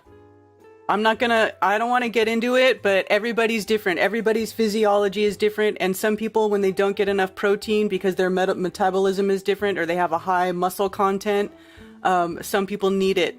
Ted will get headaches if he does not eat properly. Not everybody can live like that. Hey, Marty.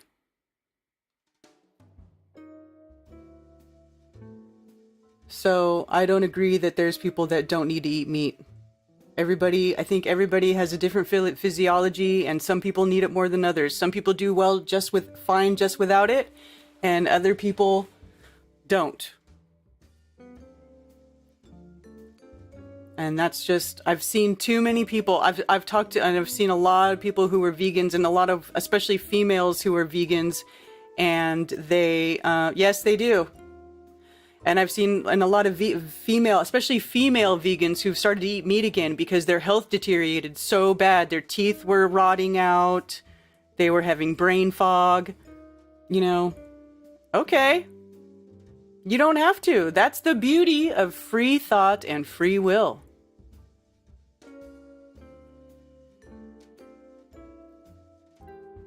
But there's bioavailable nutrients that you just don't get anywhere else. I did the vegan diet thing. It put I felt like trash, and I just weak, no energy, could not think straight, constantly felt like I was constantly grazing. Like, how much stuff can I shove in my mouth? Am I ever going to feel satiated? Nothing. And I am not dumb. Like, I did my research. I'm a good cook too. I'm a really good cook. I know my way around the kitchen. I looked into what vegan meals to make that were hearty, that had the most nutrients in them, that were really good. I did my due diligence, and at the end of it, I had to put eggs back in my diet to start feeling normal again. And at least with the eggs, oh my God, it was like the eggs, it's like I could feel myself coming back to life. I could physically feel my body going, yes, yes, give me more eggs. Now I eat eggs every day.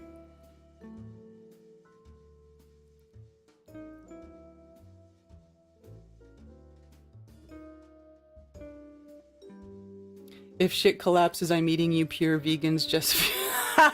They're not going to have any fat, though, MFT. I don't know if...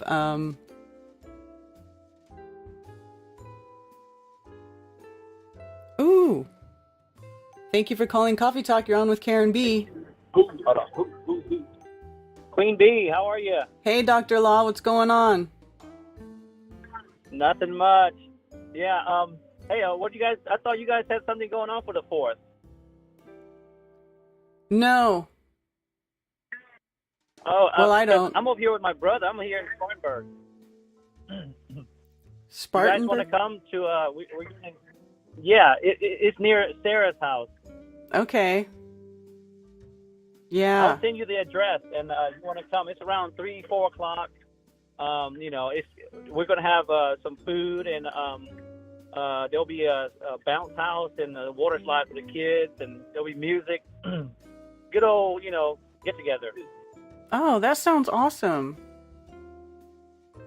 James and Nisa is going to come, and Sarah and Griff's supposed to come. So if you guys want to come, I'm going to send you the address, okay? Okay. All right. Yeah, that'd be awesome. I have my children. Okay, I'll send it to you. Oh, you don't have any kids today? No, I do. I do have them. So they would probably like to go and have fun. Bring them. Yeah, bring them and change of clothes and some towels if they can, do the water slide. Mm-hmm. All right, awesome. Okay, I'll send you an address as soon as I get off the phone. All right, cool. All right, but it's a great show, and hey, I just want to shout out to you for holding the Blacktoberfest. I know you say it's going to be the last time, but over here, but hopefully it'll come back, and I'll always be there. But guys, let's get together. We're the few and the crazy, as they call us. If you want to even separate more from us and be even fewer, then that's good. But just remember, we're here with open arms. We're always going to have differences in opinions, and we need to grow a pair and just move on, because we're here for the truth. No one knows. If we have something that's different from what you think, then let's move on and get the word out, and we might find out the truth, but we're all looking. No one's right. We need to stop all this stuff, and it's good on you, Karen, to come on and talk about it, but everyone else needs to just let's just get together. It'll be fun, That's what I'm trying to do. I mean, it's like us against this crazy new world order world we're living in, and everybody wants to turn the knives on each other. Yeah, and the ones that turn a knife and they twist it even more are the friends and family that we have, and that's kind of sad. So we're all friends and family. I'm not left or right. I'm just here for that short amount of time. I'm here to be the best that I can be, and to do the most I can do. And I don't need anything other than just saying, just a hug. That's all I need. Yeah. We got lots of hugs. And I hope that, yeah, and I hope that people will see that, and let's just come together, put our differences aside for this one time here, and let's start over. You can always start over. The only time you can't start over is when you're 6 feet under. And we appreciate everything you do, Karen. And I'm looking forward to Blacktoberfest. And again, I just want to shout out the Kakalaki crew. We're going to be there cooking up some food on Friday, Saturday, and Sunday, and all proceeds will, go towards activism and people who are in need in our family, in our Flat Earth family. Okay, and there's a lot of us out here who are in need, and you are the one who is allowing us to help them. Do you get that, people? Do you get that? Karen is allowing us to help you people. Yeah. Let's just stick, stand beside each other, and let's move on. Let's have a good time. Yeah. Yeah, exactly.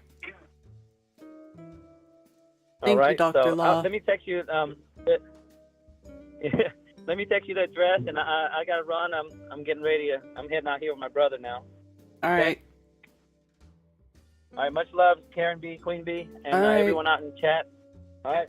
Awesome. Talk to you soon. Later. Alrighty. Thank you for calling Coffee Talk. You're on with Karen B. Hey, Karen, it's Rachel. Hi, Rachel. Hey. Yeah, I missed a lot of the show. I was in and out, but what I caught was like gold. It was great. So that's awesome. Thanks. But yeah, the whole. I think the whole infighting thing. I've been off of Facebook probably like 3 weeks now or something. It just got too much for me. I don't know about anybody else, but like I work like 4 10.5-hour days, and then I'm off for 3 days. And I would find on the 3 days I was off, I would literally not do anything but be online. Like I would just be on Facebook and YouTube, like nonstop. And I felt myself like scrolling down through Facebook and stuff. And I was like, you know what? I have a fucking legit problem. Like I can't get off Facebook. And I'm like, this is got to stop. It's like fucking stupid. And I listen to Mike Williams a lot, and he's been saying, for a few years now, he's been saying we have to kind of balance the time between your life and your online stuff, because if if you're constantly in the truth stuff, you know, and just hunting down everything and like, oh, they're after us and all this, that, and, you know, if you're just saturated by it, you know, it consumes your whole mind. And it was really doing that to me. And like Mike put out 7 new songs this year, and I haven't done shit, you know, so I'm just like, I got to start doing my music again. And I think I had like kind of a meltdown and like a complete burnout from Facebook, and I'm off it, and I think it's cool. I mean, I miss you guys. I appreciate, you know, what you and Brian do especially, and you know, I'm going to listen to this show. I'm going to listen to a couple of shows a week probably, but you know, I got to a point where I think I just had a complete meltdown, and I'm like, over truth, you know. It's like Mike says, if you spend all your free time like immersing yourself in it, it's just they're taking away, you know, your whole energy, you know. And I think it was like just beating me down to a pulp, you know. So I just had to like check out, you know. Yeah. But I had to check, and the whole like. The whole melted building, mud flood things. Well, we know there's mud floods because there's, you know, a lot of mud and there's landslides and everything. And I even had a Facebook friend that I'm not on Facebook anymore, but I had a Facebook friend that lost her daughter and her parents in a huge landslide in Washington. Mm-hmm. And so the mud definitely floods around, and there's been tons of floods, and there's shit underwater, you know, there's like cities underwater, there's all kinds of crazy shit. So we don't really know what has happened on resets, or if you want to call them resets or whatever, you know, throughout the centuries, but, you know, we're not hearing about it, you know, or there's ridiculous stories about it.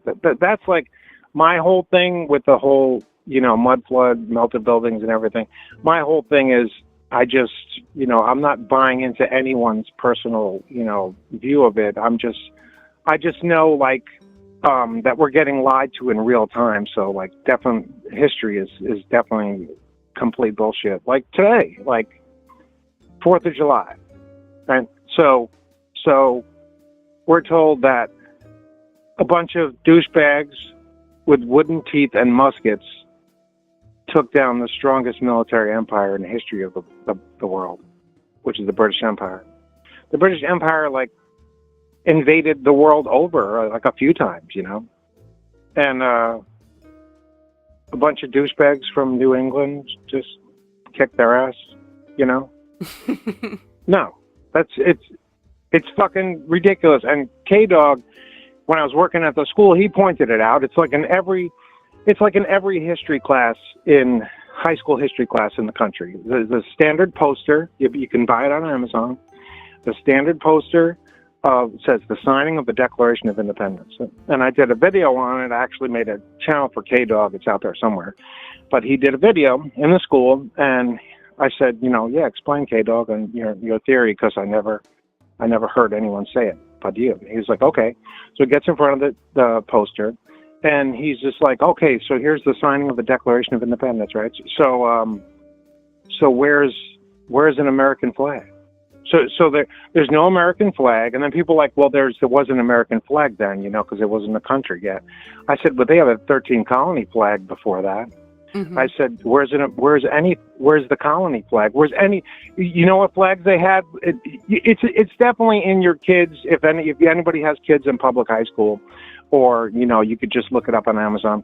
On the fucking laminated poster that you buy, there isn't one picture of an American flag or the colonies. But you know where there's flags of everywhere?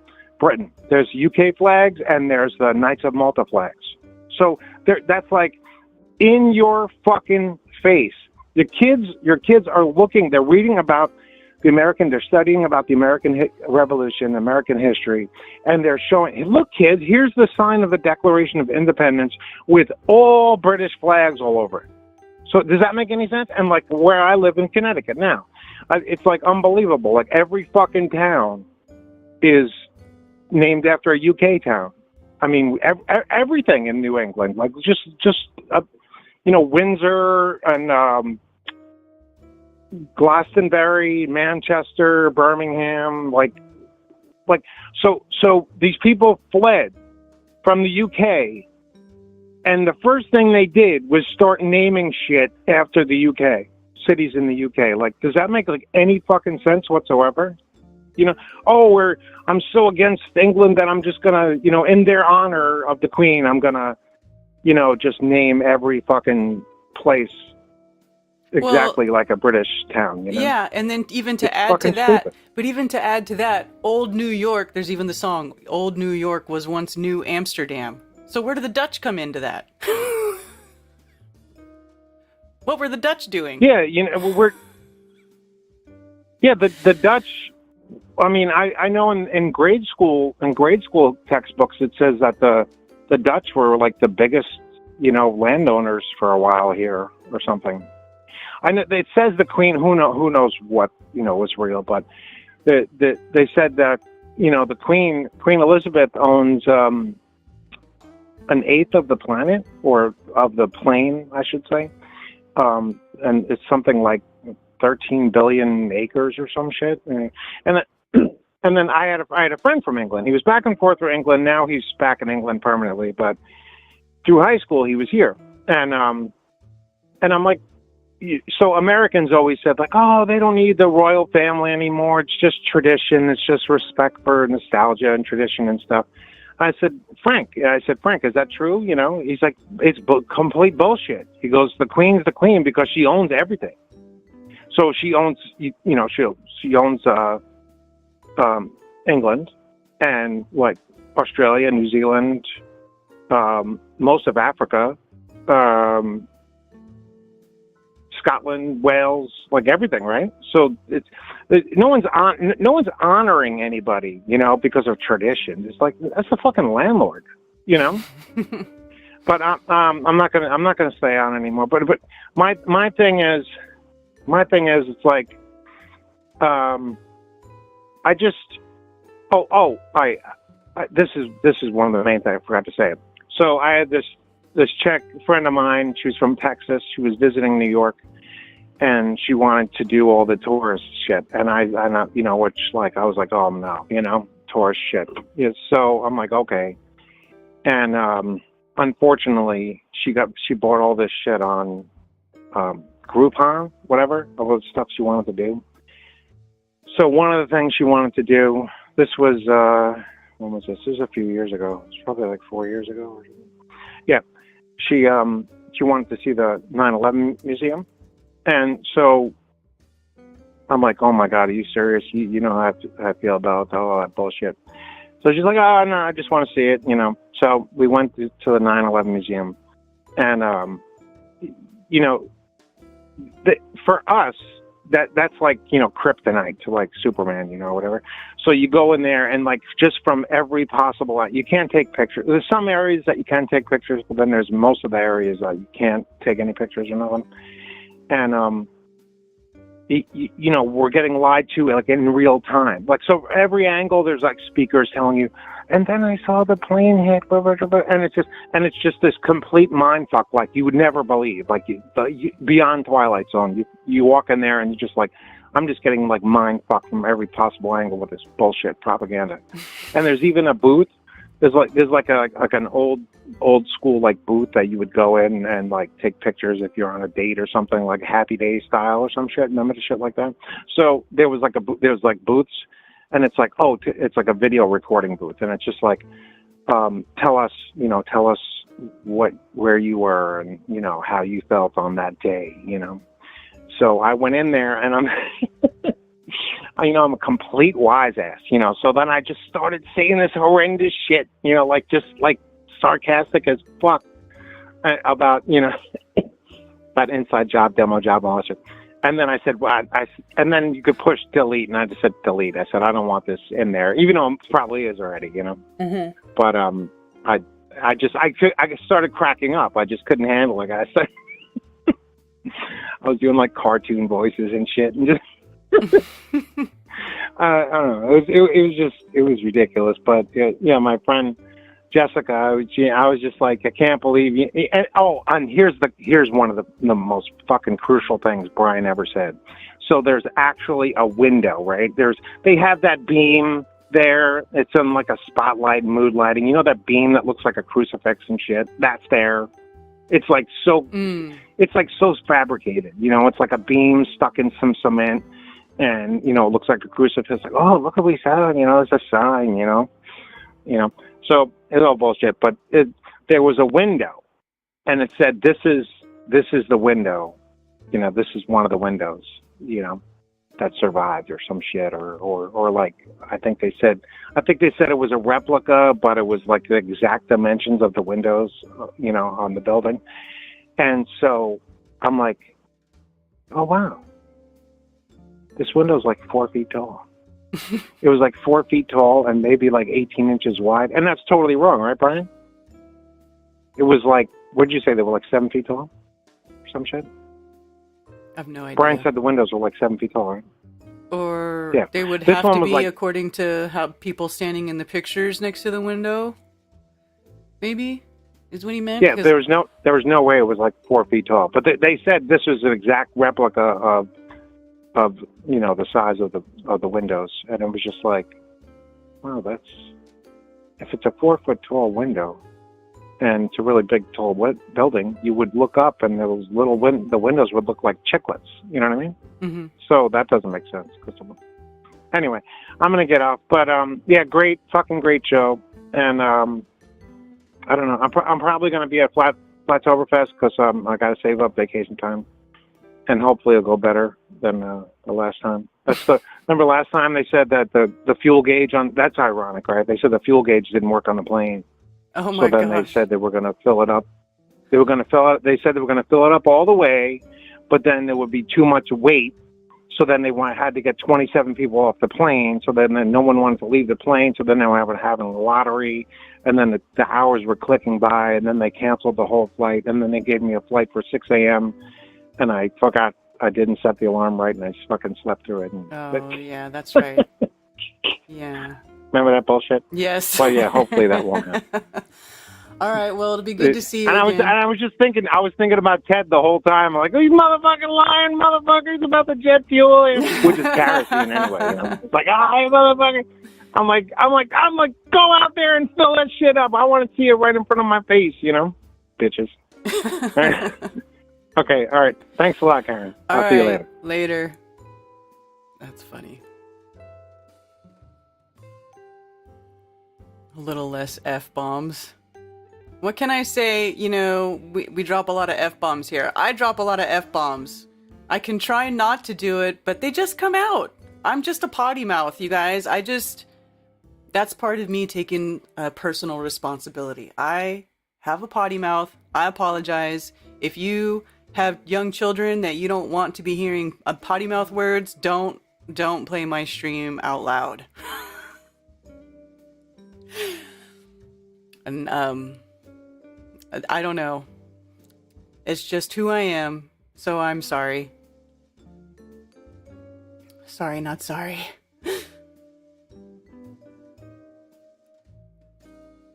Alright, so let's see what's going on here.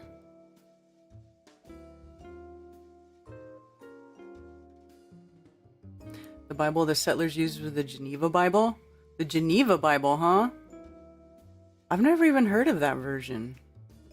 I wonder if that's a version I can get, here. I'm curious now.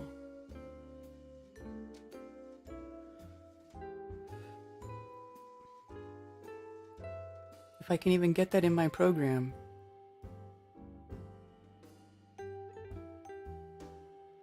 Christian Amplified.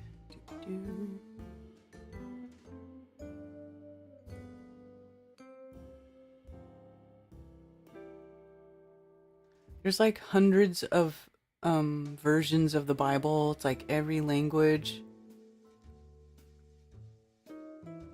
And there's no Geneva.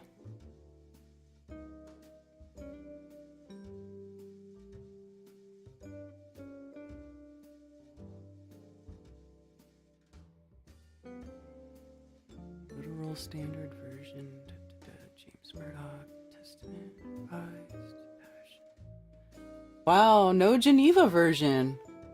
Okay, now I'm gonna have to go probably buy myself one because I'm curious now of what it says. If I can't get it in my program.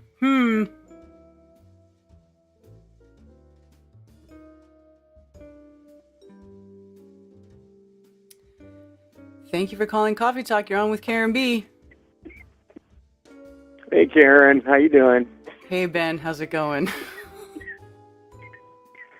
Okay, so let's talk about this. The reason that the Puritans, and why they're called Puritans, and the settlers that originally came was because originally the very first translation, and this is the very first translation in 1560, is the Geneva Bible was the first translation into English for the population. And then King James came along, and King James was a well-known royal supremacist, and he didn't like the Geneva Bible, and so he had it outlawed and then made the King James Bible.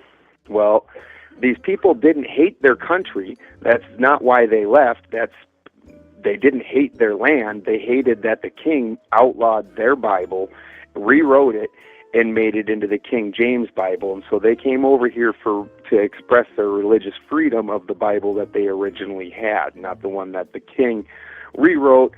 And then also in 1599, the Geneva Bible was also rewrote because the church itself, which was also part of the royal supremacy, didn't like the original Geneva Bible. And funny, if you start looking this information up, they call it more modern and whatnot compared to the King James, even though it was written translated and published 80 years before the King James. So anyways, the settlers then come over, and the Geneva Bible's name was changed to the Settler Bible. And if you find a 1560 copy, I've seen one and I have pictures. I'm looking for it right now. I'll try and send it to you real quick. The Ezekiel's vision includes a flat earth with 4 angels holding up the firmament, blah, blah, blah. It has a little table of contents, so you don't even have to make up what you're seeing. It tells you exactly what it is. It's fascinating. Wow. Yeah, I searched it online, and I'm seeing a few different versions of it, like Geneva Bible 1560 edition, and then there's 1599 Patriots edition. And that was rewritten by the church. Okay. So that's when the church, the 1560 is the original translation, and then which wasn't codified by the church and accepted by the church, and then in 1599 was when the church came in and made their version. Still wasn't accepted by King James because it didn't have enough royal supremacy in it, and so he had it rewritten to suit him. And it's funny because then that's what the people that started this country rejected and moved over here, and that's also the Bible that our current government uses as the official Bible rather than the Geneva Bible. So it's really kind of fascinating. That is interesting. Yeah, it says published 1557. So yeah, but there's no I couldn't find an electronic version either. I have this program called eSword, and you can download every single version of the Bible you could think of, and so I go in there to look, and there's no Geneva version. That's the only one that's not in there. They've got literally a list of almost 100 versions. That's crazy. Yep. And the very first one, and then on top of that, if you try and look it up, the first printed Bible that they talk about is the Gutenberg Bible, which is the King James Bible. And everything you try to look, it's a real chore to try and dig up information about the Geneva and even figure out that where it sits in the in the timeline, what all happened, because they really push against it. And like you said, it's the only one you can't find information on. Why wouldn't you go to the original first translation, which is presumably going to be the best? They had the access to the information the longest time ago. It hadn't had all that time to diffuse and get changed, lose information, things like that. And that one is the one that they absolutely don't talk about. It gets hid. Here we go. And if you look over on your Facebook Messenger, here is a picture from a 1560 copy that is Ezekiel's vision. And you can see it's holding up the firmament, God's sitting up on top of it. The really interesting part about in this is Quillen, this north wind. Here's the table of contents. Is this whirlwind that came, the whirlwind that came out of the north, Aquilo, the great cloud, the fire that wrapped about the air. It's absolutely fascinating. But this is what was in the original, very first translation. Wow. That is so cool. Yeah. Only $6,000. You know, you can look at it, but they won't let you thumb it. Yeah, I was looking. There's some expensive copies on there, man, of that Bible. Fascinating. Yeah. Like you can buy just a leaflet. That's basically how legendary this thing is. And you could buy just leaflets. Like you want a leaflet, you want a specific one, you want just a random one, and they sell those for a substantial amount of money, where they're getting hundreds of dollars just for a leaflet of one of these originals, which tells you, which I've wondered this for a long time, why does nobody in the truth community have one? Like, this is the original first English copy. That's fascinating. Absolutely. And it's not even one of my subjects. It's just I'm not even a Christian. I would like it, and that's the thing. Like, it's hard for me to justify spending $6,000 on a book when there's like 500 books in my own culture that I want. Oh, I know. All right. All kinds of ancient texts I would like to have access to, and I would like to get an original Brothers Grimm before that was changed, translated, like an original copy, all kinds of things. So for me to spend $6,000 on that, and I am not a wealthy person in any way, shape, or form. So, but again, I would really like somebody in the truth community that has more funds than I do to acquire one, and somebody to go through an in-depth study of it and look at the changes between that and the King James Bible, most specifically, because King James was a royal supremacist. What did he put in there and change in there was all this stuff, one can just automatically assume because, there's things in today's Bible that you hear about where you need to obey the government and blah, blah, blah, and right. God put them in place and stuff. Was all that stuff just thrown in there? Yeah. I wonder about that too, because, I mean, you can't deny that the Bible was written by man, and why wouldn't they be trying to corrupt it, every chance they get? Right. Man corrupts just about everything. Well, and yep, and literally the founders of this country supposedly found the changes so horribly offensive that they left their country, came over here, and like I said, they didn't hate the England. They didn't hate any of that. That's part of why they renamed everything that. They still wanted their homeland, but they wanted to do it without the king saying, no, this is the Bible you get. I will kill you for this other Bible. You don't get to have it. Yeah. You have to use mine. Yeah. And that all got forgot. It's fascinating. It is. It is fascinating. Okay, well, that's all I had to say about that. All right, cool. Oh, and then there was that thing you were We're talking going to kill about. it at Flattoberfest. Yeah, it's going to be awesome. I'm starting to get excited about it again. I did kind of started to get bummed out because of all the crap that was going on there for a minute, but I'm starting to get excited about it again. So, I think we're going to have fun. There's so much crap because it's going to be so fucking epic. It's just you just gotta have the pendulum swing. So the more crap we're putting up with now, that's just because it's gonna be more epic later. Right, exactly. Because you can't appreciate the good without the bad. Exactly. As much now, as what it were you sucks. saying just before that? I don't know. I forget.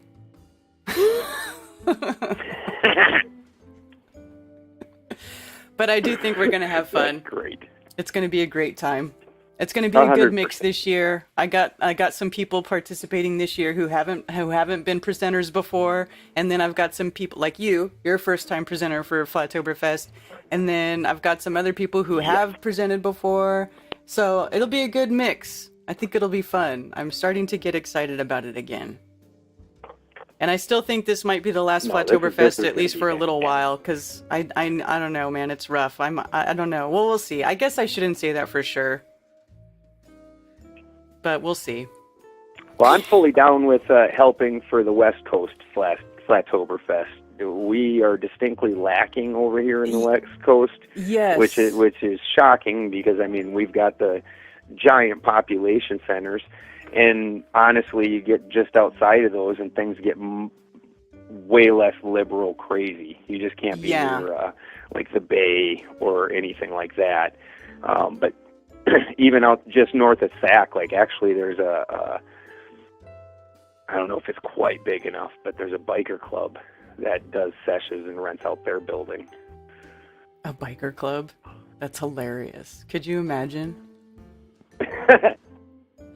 It is California. Yeah. Okay. Well, Ben, I'm glad that you say that because I do need somebody over there on the West Coast because I do want to do a West Coast one. Everybody's been asking me and I've been wanting to do it, and that's where I'm from originally. So I do really, really want to do one in the West Coast. Have been wanting to for a while, and I know they've never had one. So I think it would be awesome. I think it would be epic. And there's a lot of big time podcasters and stuff that say they want to go to a flat earth conference, but they don't want to come to South Carolina for it. So I think if we did one on the West Coast, we could get a lot of big names and maybe get a lot of people coming, where we could get a lot of people looking at flat earth again. A fresh resurgence of that, So that's kind of what I'm aiming 100%. for. Yeah, for 2023. So that'll be awesome too. Yeah, because it's been waiting, and we haven't shown up yet, and now, time to get in the fight. 100%. I think it'll be huge, but the Flattoberfest this year is going to be huge. I got some really cool material that's just going to blow everybody's mind that I'm getting ready to work on getting the computer presentation for, to try and get what's in my mind out onto something for everybody else to understand. That's always the tricky part, right? Yeah. Yeah. That's awesome. I can't wait. Can't wait to see y'all. It's going to be great. Absolutely. Yeah, and we're definitely going to come spend a day with you and Ted just without that, too. Oh, heck personally. yeah. Heck yeah. I got lots of room. Yeah. I already have somebody camping who's going to be camping at my place for a couple days before the event. I'm already acquiring campers. Nice. Yeah, there's a few people we want to go over and see. We're taking some time off. We're going to grab an RV and we're going to take some time off and go see a few people. Jane Cooper, and we're going to hang out with Jason and Rose for a day or two, and have a gas. And then it was hilarious hearing you talk about the nasty gizzard when I was a little kid, because I'm a vegetarian now, and I don't preach about it or anything or try, because I agree. Some people seem to need it, and I'm not them. But when I was a kid, we processed lots of chickens. I'm from a farm, and my uncle used to literally take the gizzard and he'd just flip it inside out and knock the gravel off and eat them. And even as a kid, it's just like all of us were just like, whoa, ooh. Like straight out of the chicken? Yeah, like we just pulled that thing out of that chicken's carcass like 12 seconds ago, and he'd just turn it inside out and knock the gravel off and eat it. Oof. Yeah, I ain't doing that. Yeah. Yeah. No, we were rough, but that uncle and aunt, my whole life they don't buy anything processed. They do all their own. Everything comes out of their garden. They can and jar everything. They process, as like 150 chickens every year, something like that. So that way they can do that throughout the year. I don't think they do so much anymore because all the kids are growing and everything.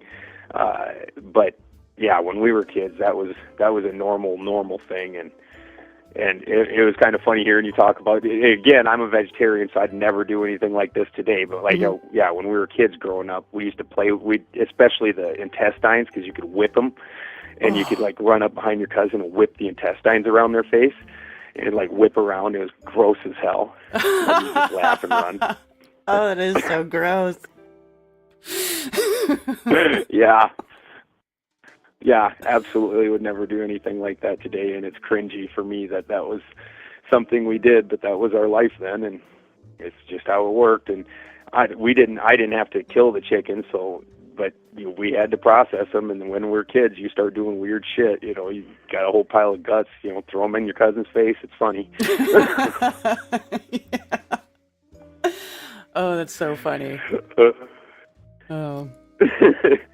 All right. We'll talk to you later, Karen. All right. Later, Ben. Thanks for calling. All right. Ooh, another caller.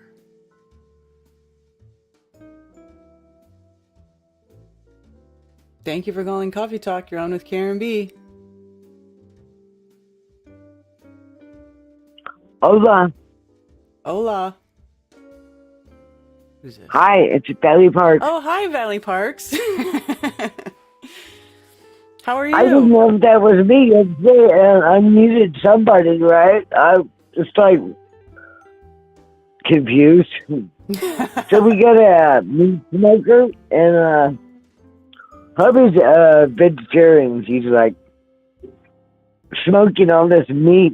Now I'm gonna have to eat it.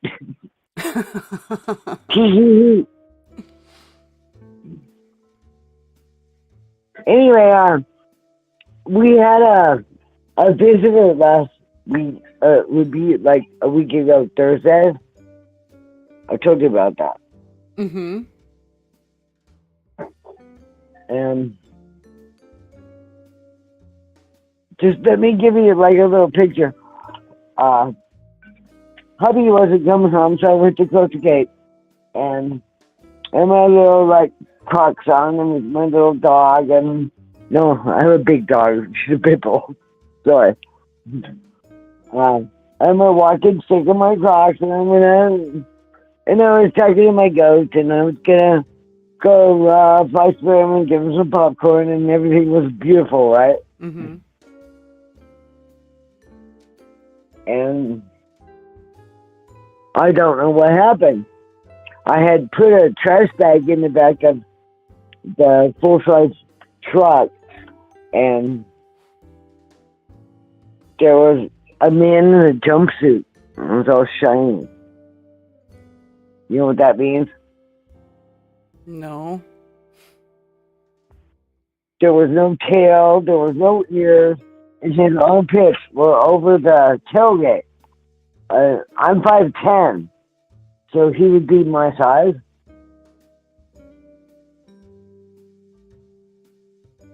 My size. Okay. And I have to I don't wear high heels, but I have to lean up a little bit to get over the tailgate. And I had just put a bag of trash in there, before I went to go close the gate, right? Okay. Are you with me? Yes. Oh, they're gonna come. Turn off my DPS. They're gonna all be crazy. Anyway, I went to bear school in Kentucky, right? Uh-huh. Drop the food. I had a bag of popcorn on my driveway. I got my dog, and I went in, and I went around to the window closer to the place where it was happening, right? To my bathroom window. And It was like a shapeshifter thing. Oh, that's weird. There was all this glistening. It was 4:30 in the afternoon, and there was all these glistening particles. And a beautiful, like if I was wearing a brown jumpsuit that was shiny, that would be what it looked like. There was no tail, no ears, no anything. You hear me? Yeah. But the people that do the Sasquatch says, that's all at night. This is by daylight. I close the gate early because I want to go give my animals a treat, right? They want a little popcorn treat. Mm-hmm. Huh? Well, most of the encounters that I've had have been in the daytime. Like 95%, I would say, of the encounters I've had have been in the daytime. I've only had a couple at night. Or a few of them at night, but most of the most intense encounters I've had were at daytime. I don't hear any growling or damn things. No dog man, no blah blah blah. It's quiet up here. People come up here and say, "Oh, it's so quiet." Mm-hmm. And I have hunters all around me. There is nobody getting to me. All right, we're gonna make that 100%, right? Check that box. Anyway, husband's home this week, and it's all good. Okay. You're a good listener, Karen. What's that? You're a good listener. I posted that in the comments. I said, you're a good listener. Oh, People thank call in, you listen. Yes, thank you. If I send you a Aunt Jemima picture of my dog, would you like that? An Aunt My Jemima pit bull has picture like an Aunt Jemima. of your pit bull? Yeah. Yeah. Sure. Send it.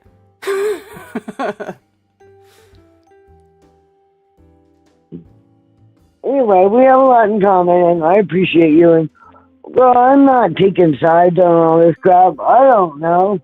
I watch sailing videos because they have pictures of flat Earth, right? Mm-hmm. And they show it. They don't know it, but they show it, right?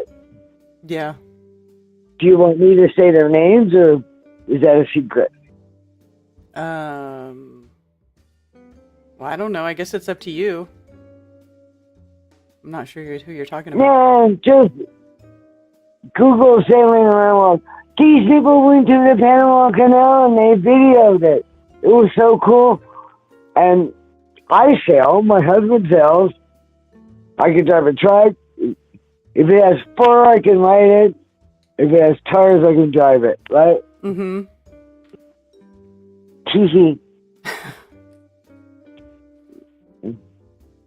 Don't let this shit divide us. We have to stick together. We all have skills. We all have knowledge. I can cook pipe. You want to cook a pipe? I have metallurgy certified skills. I could burn that shit up.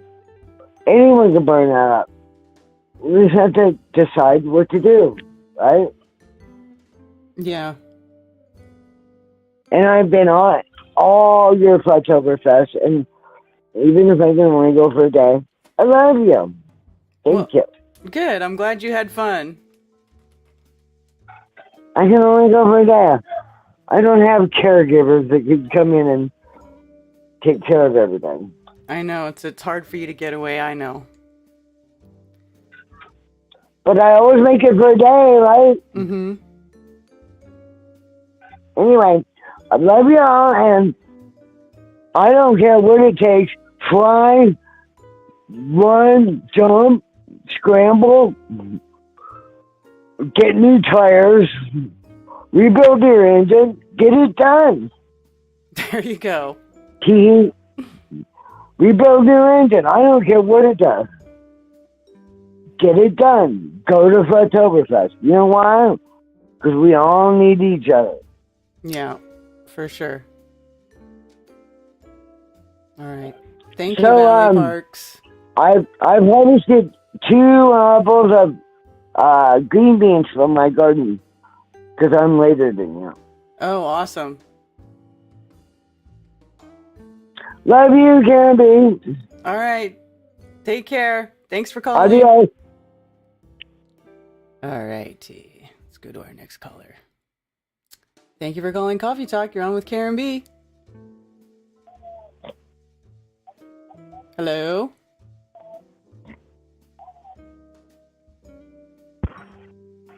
Hello? Yes? I hear you. Yeah. What's going on? Are This you is Yushulian. okay?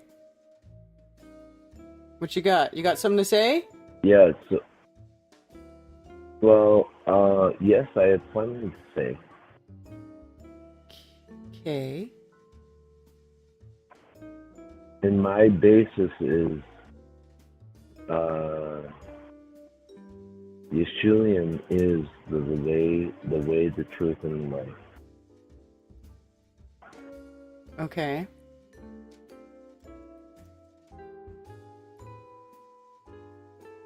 Is that it?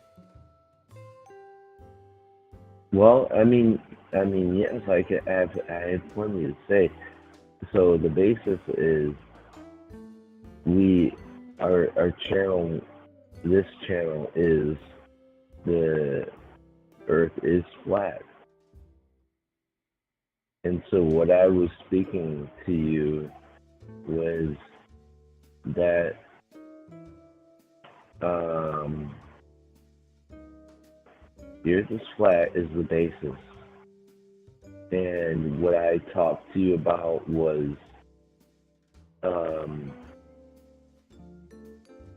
that it's the mother of all conspiracies. Glover, that is to say. Right. Okay. It leads to all other conspiracies. The Big Bang, that spoke to you previously, it leads to the Big Bang, the idea that the Earth is billions of years old, as opposed to not billions of years old, which is insanity. Okay. And there is no evolution. Okay. Evolution is nonsense. Okay. And also the image of God. Okay. Okay. So what is the image of God? I've talked to you before this. I know you called in earlier. You asked me the Yes. same question, but I still don't have the same. I still have the same answer. It's only been a few minutes. I get it. Okay. All right. Well, do you have a point? Because I have other calls on hold, and I just want to make sure I give everybody a chance. Image of God. Okay. How do we bear the image of God? I don't know. I don't want to be in the image of God because God is a Babylonian prosperity of deity. I prefer to be in the image of the Creator. That's just me personally. Yes, that makes sense. All right. We want to be in the image of the Creator. I get it. Okay. We're not animals. Okay. We perceive these transcendent notions. Okay. Love, beauty, desire, holiness, purity, goodness, humor, glory. Okay. All right. All right, I'm going to answer this other caller, but thank you for calling again. All right. I'm just going to move on from there. All right. Thank you for calling Coffee Talk. You're on with Karen B. Hey, Karen, it's Dan the Waterman. I'm really happy to get through to you. As you know, you have me blocked everywhere. It's kind of hard to communicate that way. Yeah, I have you blocked everywhere, Dan, because you call me. The only time that you were messaging me was to tell me what a fraud Effie Core is, and that Bob is a liar, and blah, blah, blah, and all of the stupid fake accusations that you like to make against everybody. And I'm not going to allow you to do that here either. Okay? All right. So we're just going to keep moving on from that. I have no time for anybody's BS. If I have you blocked somewhere, it's probably because you're acting like a troll. And if you're going to call me and be like, oh, well, I'm so glad I got through because you have me blocked everywhere. Well, I have you blocked for a reason, dude. Because you act like a psycho to everybody. And I don't want anything to do with your crap drama. I don't want anything to do with anybody's drama. You know, like, take some personal responsibility or go find yourself a new hobby. But, like, I really don't care. I don't care if you think Effie Core is a fraud. I don't care if you want to complain about Bob all the time. I don't care if you want to go around attacking everybody, but you're not going to do it to me. That's why I blocked you. And you're certainly not going to do it here. All right. So there you go. If anybody else would like to call in, 848-222-2480. Maybe somebody with something interesting to say, or I could just wrap it up. It's already 1, 2, 3, 4. Hey, 1, 2, 3, 4. 1, 2, 3, 4.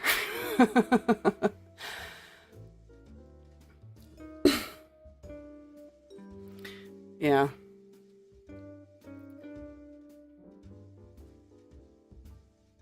Yeah, I've been ranting a lot today. Oh, Marty! Marty, I'm going to send you a message. I need to talk to you.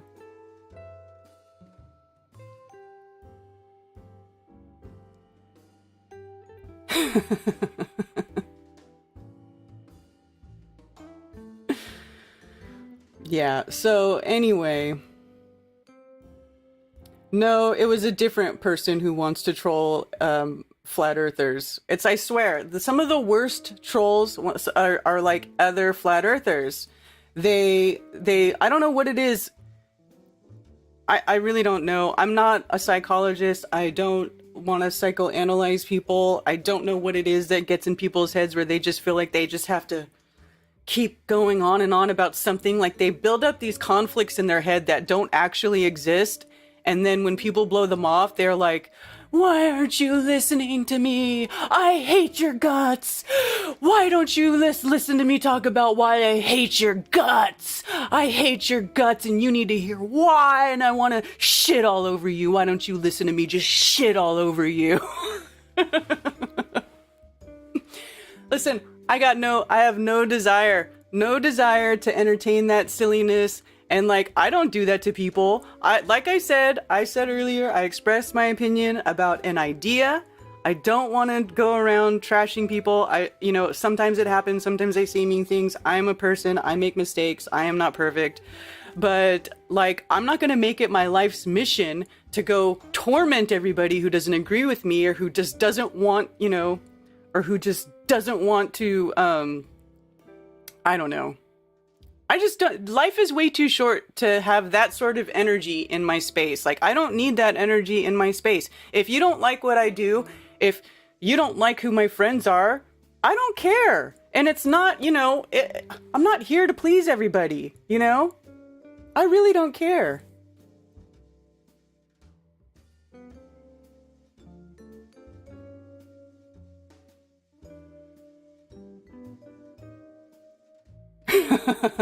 I know, Bob. I know. Because he always has the same thing to say. Always.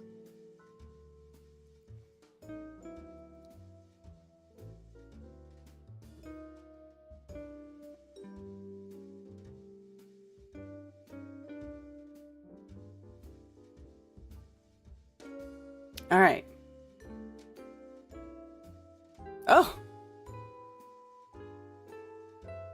Oh, look at all the calls that came in. Ha ha ha. Thank you for calling Coffee Talk. You're on with Karen B. Hello? Hello? Yes, you can hear me. Yes, You I said can. it just said I'm okay. Yeah, this is Chris Conley. I've known you probably like 5 years. You used to chat on this YouTube channel, Sun and Moon Family United. And it was like 5 years ago she used to do live streams. And Yeah, that's old school. yeah, I used to chat with her. Yeah, you would do live streams on her channel with her stuff. I remember you talking then way back then, but yeah, she interviewed this guy Brian Forrester. He does Brian's Hidden Econ Tours on YouTube. Because I wanted to talk a minute on Tartaria. Mm-hmm. Like a week ago, you were talking about it or something, and you had a call-in session. I didn't get a chance to call you, and yeah, I had a few opinions about that. And this guy Brian Forrester, he does everything megalithic, and there's certain criteria for that, like to differentiate like things that prove like Incan from like a past ancient civilization with high technology. And basically the buildings, I think, is like the whole Tartaria thing, I think, is like a Freemasoning to throw knowledge off from the real, like a real past. Like I believe there was a great flood, some kind of deluge or some kind of cataclysm that killed off most of the Earth's population. And the things like the pyramids and Machu Picchu and things all around the world that are similar, like actual megalithic things, were made by a civilization before that had high technology. Because these stones, basalt and granite and things like that, they're on a Mohs hardness scale of 7 or higher, and you got to have that kind of hardness, like diamond technology, to cut it, to chop it up. And they say we came from cavemen or monkeys or whatever. Well, obviously, I don't believe that. The things you were saying made sense. They had horses and all that, and they could build shit like that. I mean, we're human beings created by God, so we're just as smart as we were 2,000 years ago. So why couldn't we, put together those buildings with these small little pebbles or whatever they're stacking up or whatever? They're not using these huge stones. So right, it's I think there's like stone. a time gap when they say Tartaria started like 200 years ago, just civilization started all over. I think it was longer. I think it was like 10,000 years ago, and we're all just becoming civilized again after the Great Flood or whatever. Yeah, well, that's part of the problem. How hard is it to actually give things a timeline? Yeah, and figuring out our history ourselves, that's like we're just starting to do in the past 5 years from 500 years of lies, or whatever the history they've been teaching us. So we're trying to figure it all out, and we just all make sense of what we can of it. But the facts that are out there shows that like the pyramids were not built by the Egyptians 2,000 years ago. And it was the withering, it's at least 10,000 years old, and just the sheer size of it. It was the tallest structure in the world until the Eiffel Tower was built in Paris, like 500 feet tall, and it's just huge. Yeah, so I don't differentiate think something like that from just a church, And back then, people actually believed in God. Everybody in the church, and they put all their resources into church, and that's why they're the biggest buildings that are around. Yeah, it was a they big don't do deal. that today. Nobody believes in God. Right? Nobody believes in God. A lot of people don't even believe in God. So, people say, "Oh, well, we don't build these anymore." Well, nobody wants to. Who wants to? Nobody wants to build a big, which would be like a multi-million, billion, God knows, $billion structure or whatever these days to make, right? Do we even have the stonemasons with the skill to do it? I don't even know if we do, Is it because we don't have the ability? It would only be because people don't learn any crafts anymore. That's the ability that we're missing, as craftsmanship. And I also think it is possible that they did have technology back then, but I think but my opinion is it would be completely different from the technology that we know now. Like, it's going to be completely different. And another thing, like, I wanted to, like 10,000 years ago, if they had any machinery, anything metal, like a car would rust to dust in 2,000 years. Everything, the wheels, the tires, the glass, it would all disappear in 2,000 years. So any like giant infrastructure they would have had would now be iron ore underneath the Earth's surface.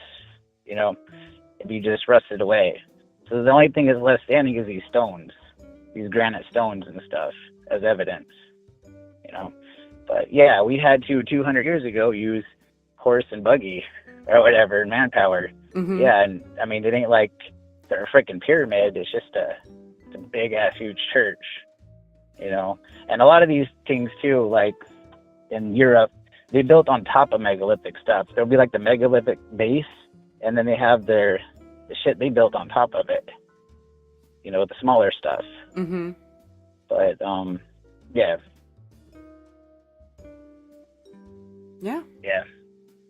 Yeah. Definitely. Yeah, it's interesting to think about what they're explaining to us. But we should definitely not be selling ourselves short and just assuming that we couldn't have done those things. You know, I think we just lost the know-how. Yeah, exactly. Yeah, exactly. I'm with you on that. I just wanted to catch up with you a little bit on that and give my opinion and get the word out. I couldn't do that in text and chat, so I had to call in and explain a little bit of my opinions on it. Yeah, that's good. That are going on. Cool. Thank you for calling. Okay. Yeah. All right. Yeah, Karen. Talk to you later. All right, Bye. later. All righty. Thank you for calling Coffee Talk. You're on with Karen B. Happy Debt Slave Explosives Day. I know. What are you doing? Oh, you know. I'm just hanging out, just this chilling. Has been an epic coffee talk. Epic coffee talk. Like, this feels like this should be at night. You've got people that have been up all night, drinking, doing drugs, I guess, everything else. I've been watching this chat. You've had a troll come in here, who you basically just crushed right in his face. I mean, I really feel like this should have been a night show today. You can't stop now. You should keep going till like 4 o'clock, 5 o'clock. But then I'm going to miss Debt Slave Celebration Day. Doesn't get dark that early. Yeah, this has been great. I've been entertained all morning. Oh, great. Well, I'm glad you're entertained, sir. Yeah, I don't have anything deep to say. I just wanted to say hi to everybody. I wish I was down in Kakalaki on that big bouncy thing that Dr. Law is putting up. I'd put a sprinkler on that thing if I were down there. It's probably hot, right? Yeah, it's been hot. Yeah. That's it. Love everybody. I know there's more people calling in. Just keep on going. Yeah. Okay, bye. All right, bye. All righty. Thank you for calling Coffee Talk. You're on with Karen B. Hi, Karen. It's Mother Dragon. Hello, Mother Dragon. How are you? I'm good. My first 2 days off in a row since Memorial Day, and before that it was March. Been working 6 days a week otherwise, so glad I was able to catch your Coffee Talk on this Moonday.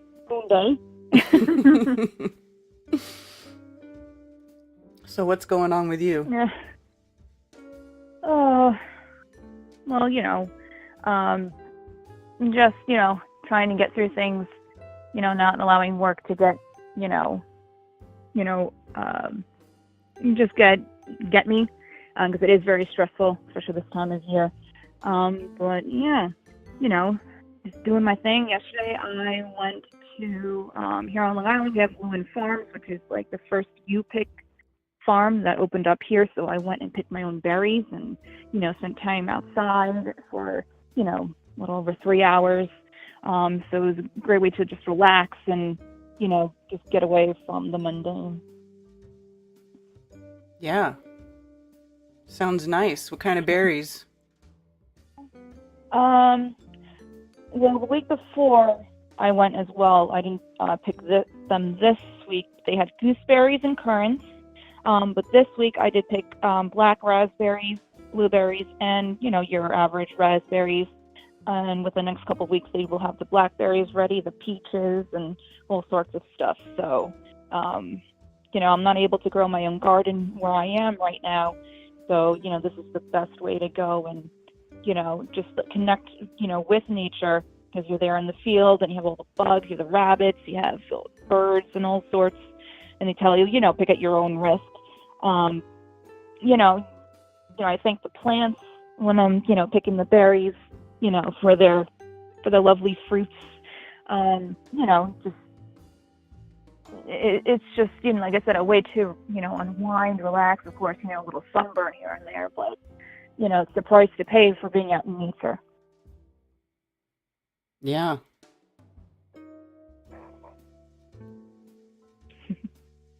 So obviously, you started off the show, by saying, that this world that we have today, people lack accountability for their own actions and everything. And obviously we've seen that with all this, what's happened the last, couple of years, without actually saying the name. They expect everyone else to do everything for them, whether it's government, other people, to protect them from the big bad virus and all that, instead of, taking responsibility for their own health, for pretty much everything on their own. And, obviously, they've been brainwashed and bred very well to believe that. And I think even another, it's just that, where I work, the products we offer and everything, it's you see it every year in terms of lack of accountability. They don't take care of what we provide them. So when they're calling in for us to service what they have, the stories, you think you've seen it all until someone else calls in and they broke it because they didn't use it the way it was intended, and then they try to put the blame on the company for making a faulty product or doing this or that and blah blah. And it's like, you need to take responsibility for your own actions or inactions, and and all sorts of things. It is a crazy world out there, and it's not just where I work. You see with people on the roads, they get into an accident that they cause, they try to put the blame on the other person, and it really is insane. Like I said, I see it every day, and it's some individuals it just gets worse and worse, and others it's you just wish they could do more. But it really is amazing how people today expect everyone else to be responsible for them, as opposed to the other way around. Yeah, exactly.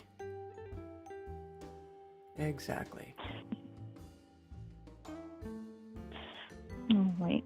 So obviously I'll let you go. I'm sure there's other people in line, and I do have a kitty that's on me who wants my attention. So I got to give it to her before she ends up tearing the place apart. So I will let you go, Karen, and I hope to speak with you again soon. And hello, I should have said to those in chat and those that might be watching this in the future. The Earth is not a sphere floating in space. And no matter what we actually think, whether it is exactly flat or some people think it's concave or convex or this and everything, we can at least all agree that, like you said, it's not a spinning ball, pear-shaped thing, rotating, revolving, traveling at super high speeds throughout some vacuum, along with other heavenly bodies. So I do hope to be at this Flattoberfest to meet everyone, but who knows? Regardless, I hope everyone has a lovely Moonday and a lovely strength And Awesome. yeah, everyone just do what you do. Don't mind what other people have to say about it. Just be you. Yes. Take care, everyone. All right. Thank you, Mother Dragon. Nice call. Very nice call. Thank you for that. Flat. Yeah. People outsource responsibility for their actions. It's true. It's true. And I would like to see us all, be able to have these conversations about these ideas that people have, without everybody flipping their lids and start name calling, myself included. I'm not even going to try to act like I have had the most stellar behavior, because I haven't. I have a temper. I get pissed. I say cuss words. I am very opinionated. I have my own ideas about the way things work, and sometimes I express my ideas in just such that way. That's just how I am. Now, I know it's not for everybody. That's okay. I'm okay with that. I only know how to be me, and so that's what I'm going to continue to do. So, with that being said, I suppose I can wrap it up today.